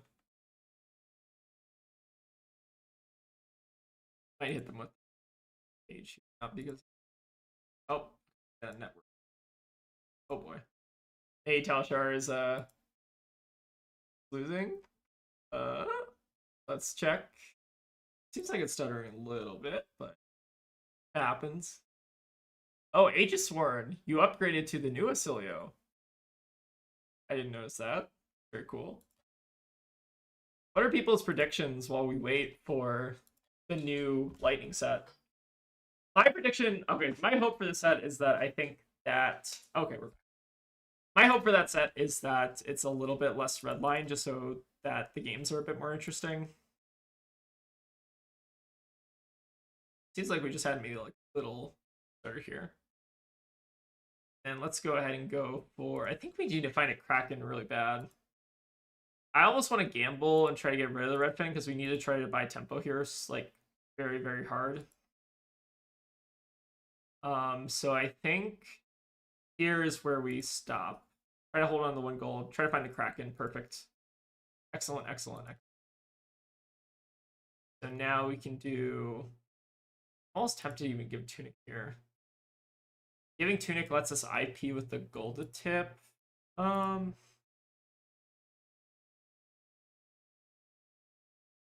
running out of armor. Cultivated Hook is interesting, but probably greedy. Is it greedy though? Probably greedy. Oh wait, we port sided this turn too. Yeah, we port sided. Okay, Hook is free. I'm debating on the Tunic. I think I'm gonna rip the Tunic. I think it makes sense to try to IP with the Golden Tip when we know we have the 3 oak. I think it'll be less redline. I worry it means an all eyes set in the future is not out of the question. I don't know how soon they're gonna do like back-to-back Arya talents though. It feels like they're kind of hinting at maybe some Shadow Runeblade stuff, but hard to know for sure. All right, so it seems like we're just stuck with either the left Iron Song or the right Iron Song. So left or right Iron Song, chat. What are we feeling? I think I'm feeling right one. Okay, so they have the Iron Song. They have the Puncture in Arsenal. They have a pretty good hand.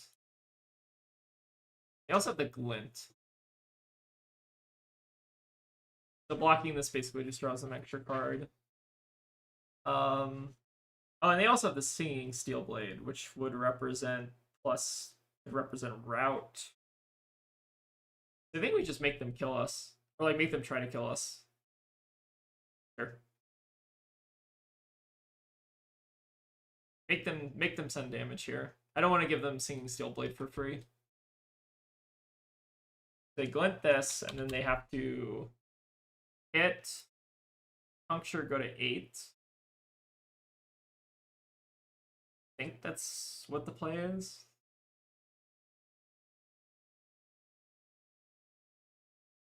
They puncture, go to 9. Okay, so that's pretty good.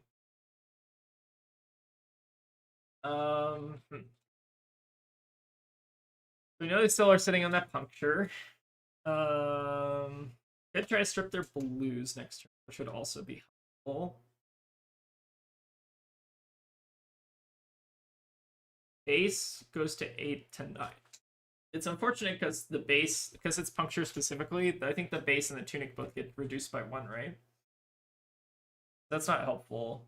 If we're basing, then it should just be base for... We can base for 3 cards, but that doesn't even reset the counter. So I think we're just taking this. Oh, Capamel, you did miss the gold foil, but I will give you a show one more time. It is a nice little shiny sledge. So they are going to go for the puncture. That's fine. So it puts to 1. A pretty scary spot to be, but we do have a full grip, so pretty sweet. But yeah, gotta go for a sledge. Pretty sweet open. Pretty happy with that. All right, let's go ahead and pitch shifting here. Catch is nice. Let's go for port side here because it's basically free with how many resources we got now. I is great. Okay, wait, we're cooking here. So I looking for buffs and or King Kraken Heart. So we'll take the cheating. Right. So we bottomed the other one. So we're looking for blues now. And this is looking like a pretty good turn. I mean, this is kind of the turn we needed. Battering better than Bluefin. I think the answer is no, right? Maybe. I think I'd rather set up the battering for damage next turn. Interesting.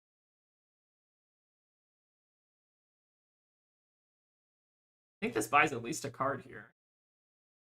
They can't give the Brave Forge, and then they have any more, like any more than one blue, it's really painful. Anyone more than one blue, like non-react or something. I think we played this pretty tight.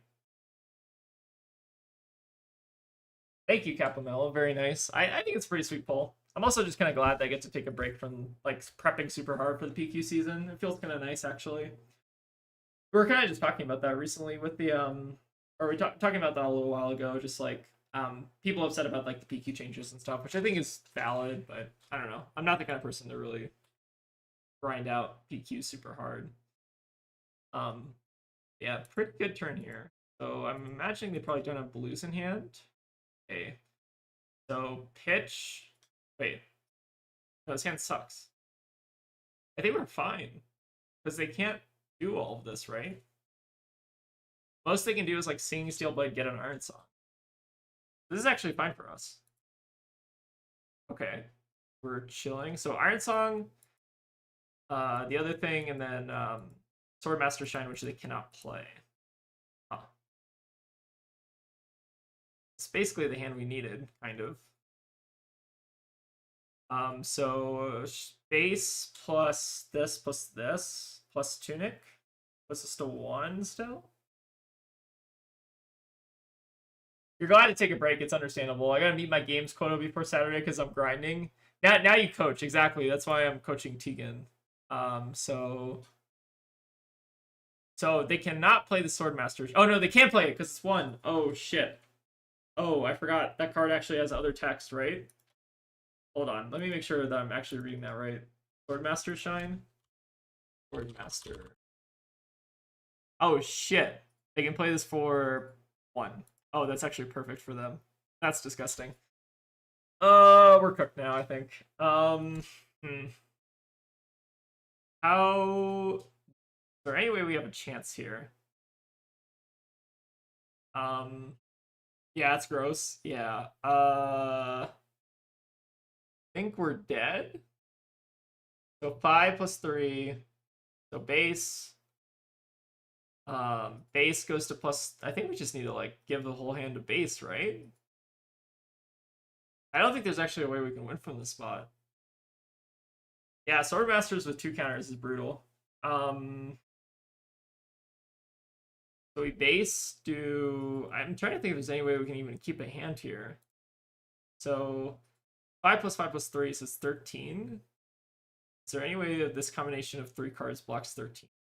The 3 plus 3 plus 2 doesn't do it. Tunic wouldn't help, so we need to just give the full hand here.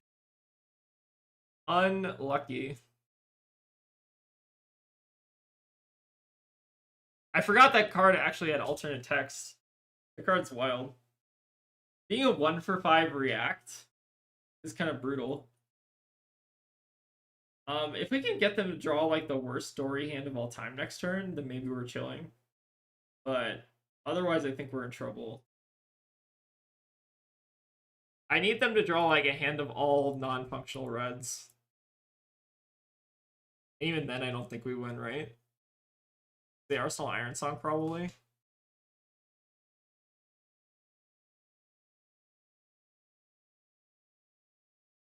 Yep, I think we're cooked.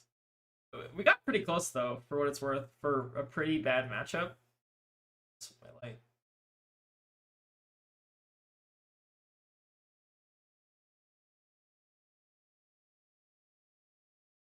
My Dory's Dawnblade was at 5 counters. Oh, they did draw the bad hand. Wait, we're actually fine now.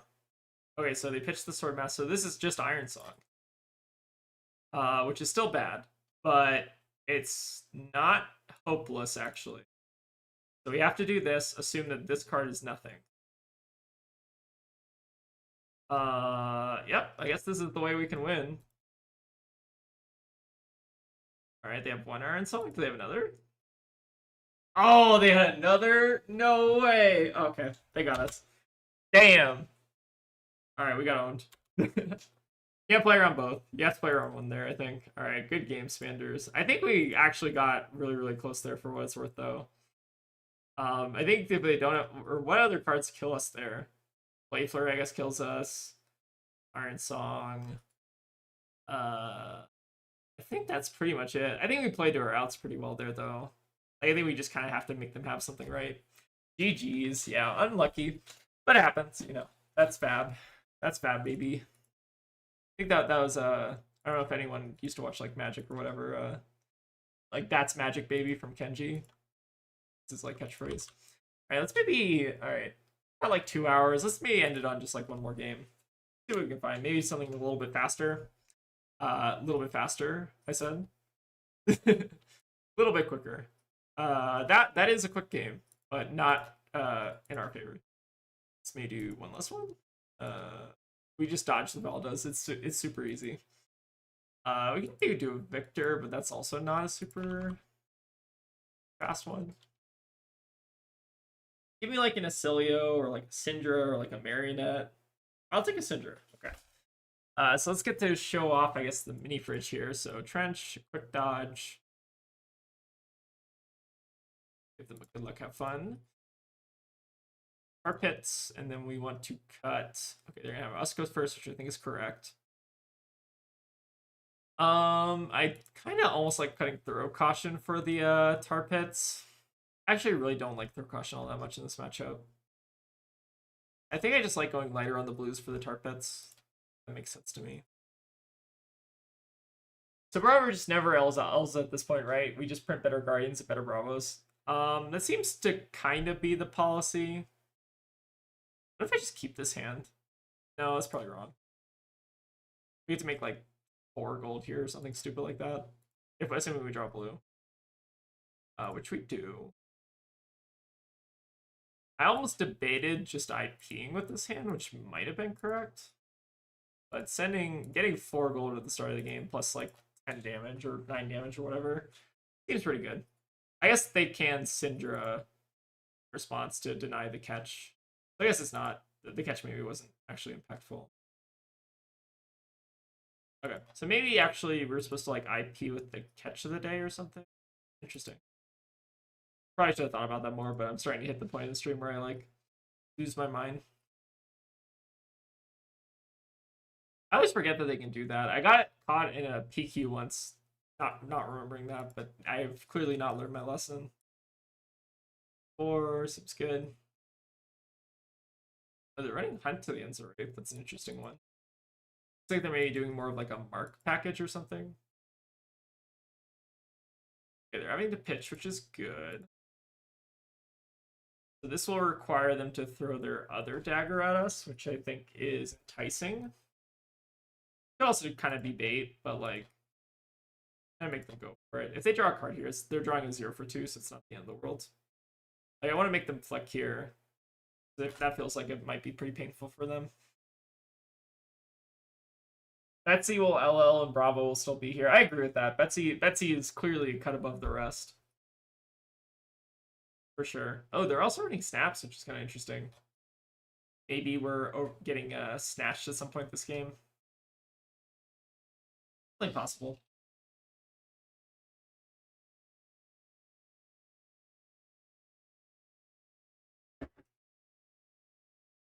Right, breaking point. So they can give this breaking point go again if they want to. But I kind of don't think I care because our hand's just kind of good anyways. If they want to draw the 0 for 2, I think I'm fine with that. Make them use their snaps early so that it's more awkward later.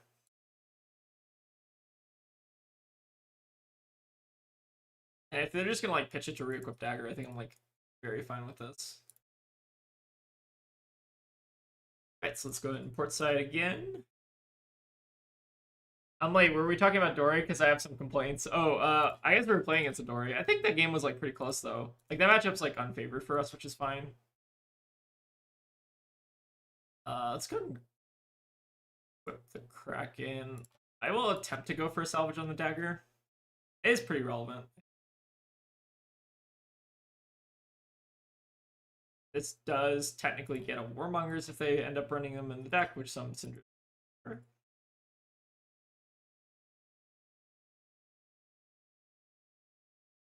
So the reason why we didn't block with the Sunken Treasure last turn to flip the dagger face down was because we wanted to keep the whole hand to port side, basically. Like, so there's a risk there where if we don't find if we want to port side and we don't find a blue off the top, then we don't get to play the King Kraken.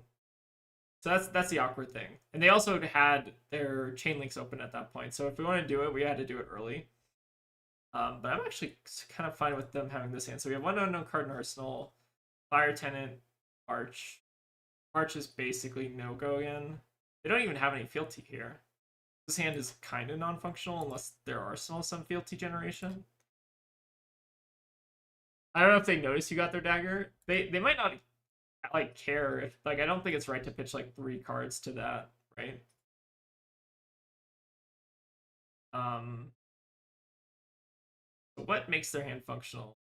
They have Art Dragon Fire plus like Hunter. Like I don't think their hand like it depends kind of what this card in Arsenal is. It still seems like a bad hand. I guess they can Blood Splatter Vest, but they're always going to be able to do that, so fine. Right, Fire Tenant's fine. They might have noticed we got the dagger, but I think they maybe just didn't care.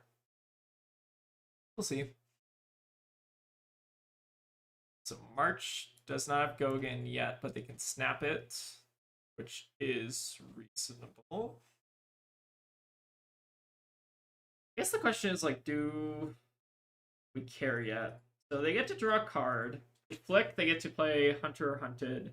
But then they also need to be able to play 2 extra cards here. Like, I'm betting that their deck is so clunky that they're not actually going to get great use out of this. That's my assumption. Like, maybe they're going to pitch their card for this, is my guess. I just hope to hit like a 0 for 3 or something. So it'd be 5 into 0 for 3 into 5, which would be 13 total.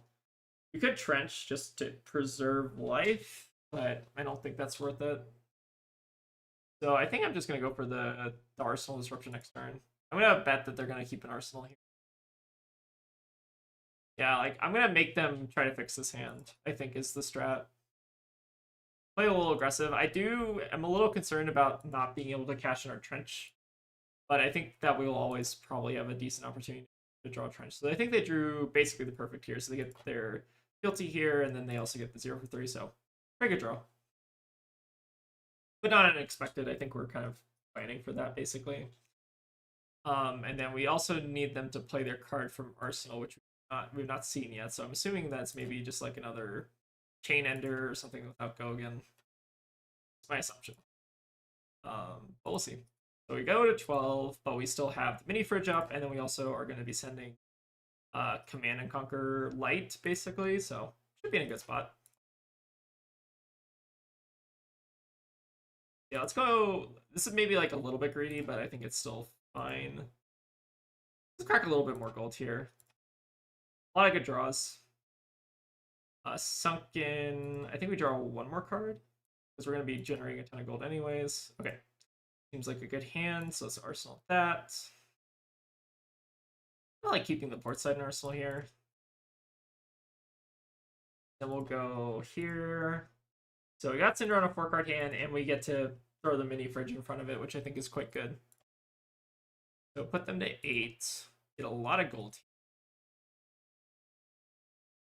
One thing I am concerned about is Warmongers, which we have not seen, but don't know if there. I guess there was maybe a way to play around it by like arsenaling Fin Harpoon at some point, but so coming in for 3. Let's just throw the fridge in front of this. I think reasonable. Just want to make sure I get the value out of it because they're always going to basically want to go 3 wide this turn, at least. Throw Caution is cute, but probably not necessary here. When did they print an alt art trench? I've never seen that art before. Oh no, this is like a brand new card. This is Trench of Watery Depths. It's from Compendium. Yeah, it's a new pirate chest, which may or may not be chaff, but I think it's actually pretty good. Basically just combos with quick dodge flexors to give you 7 armor. I think it's actually pretty good in Puffin and Marlin right now, but I don't know if Gravy can necessarily afford to give up the vest. So this dagger actually, so this throw caution actually might mess them up really bad here if they're relying on this resource. So I think I should take it and just try to deny the blood spattered value. Normally I don't try to play throw caution in this matchup. Oh, also getting 3 oak is really good information for us. I think denying the blood splatter there is actually super impactful. I'm debating on playing in Gravy, but Dead Threads is so... I think that's the issue with Gravy, is like, I don't know if you have the room for it necessarily. Oh, and that throw caution actually was super clutch, because it means they're not activating the breaking point. So they did not hit last chain. Means this is here. So this is not live. This is not drawing a card. So I think we're just fine here. And then we draw 3 oak. We win the game. I guess we could just give them a card since we're drawing 3 oak anyways. And we're gonna have like tons of blues probably. So I think this is fine to maybe just pad the life total a little bit. And quick dodge.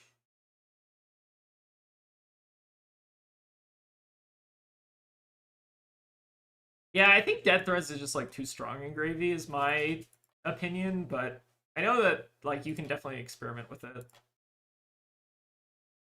Like it just seems like Dead Threads is like maybe too good to cut. But we should be, so if we're hitting some good stuff here, which I hope, we need at least like 1 buff and we're kind of chilling. Murderous Rabble is like a pseudo buff, but I think I'm going to try to go 1 last card deeper. Catch of the Day also works in terms of buffing. So let's go for...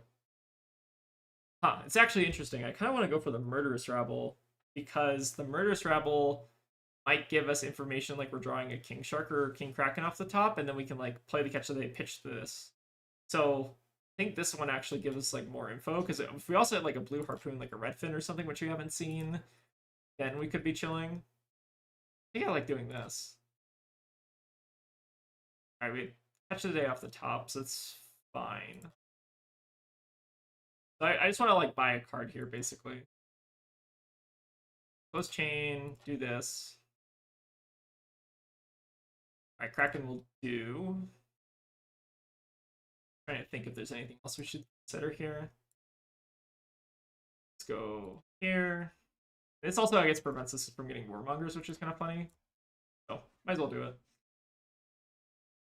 They can give us 3 armor and not die, keep the 3-card Tans, but I don't think that's that good. And they also lose their blood spatter, which is probably relevant, so they're maybe just looking to block here.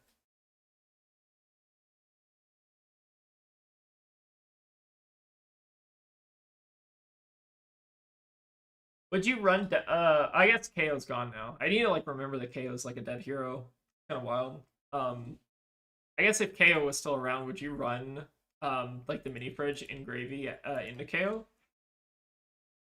I don't know if it's that important. All right, 2-0 for 3. All right, so we get to Arsenal, our little King Shark here, and then I think they can't win from this position. All right, so pretty good game. Got them pretty good here. And then we might as well just get the gold generation, because nothing they do matters here, I don't think. So we'll get trophy shot. Seems good.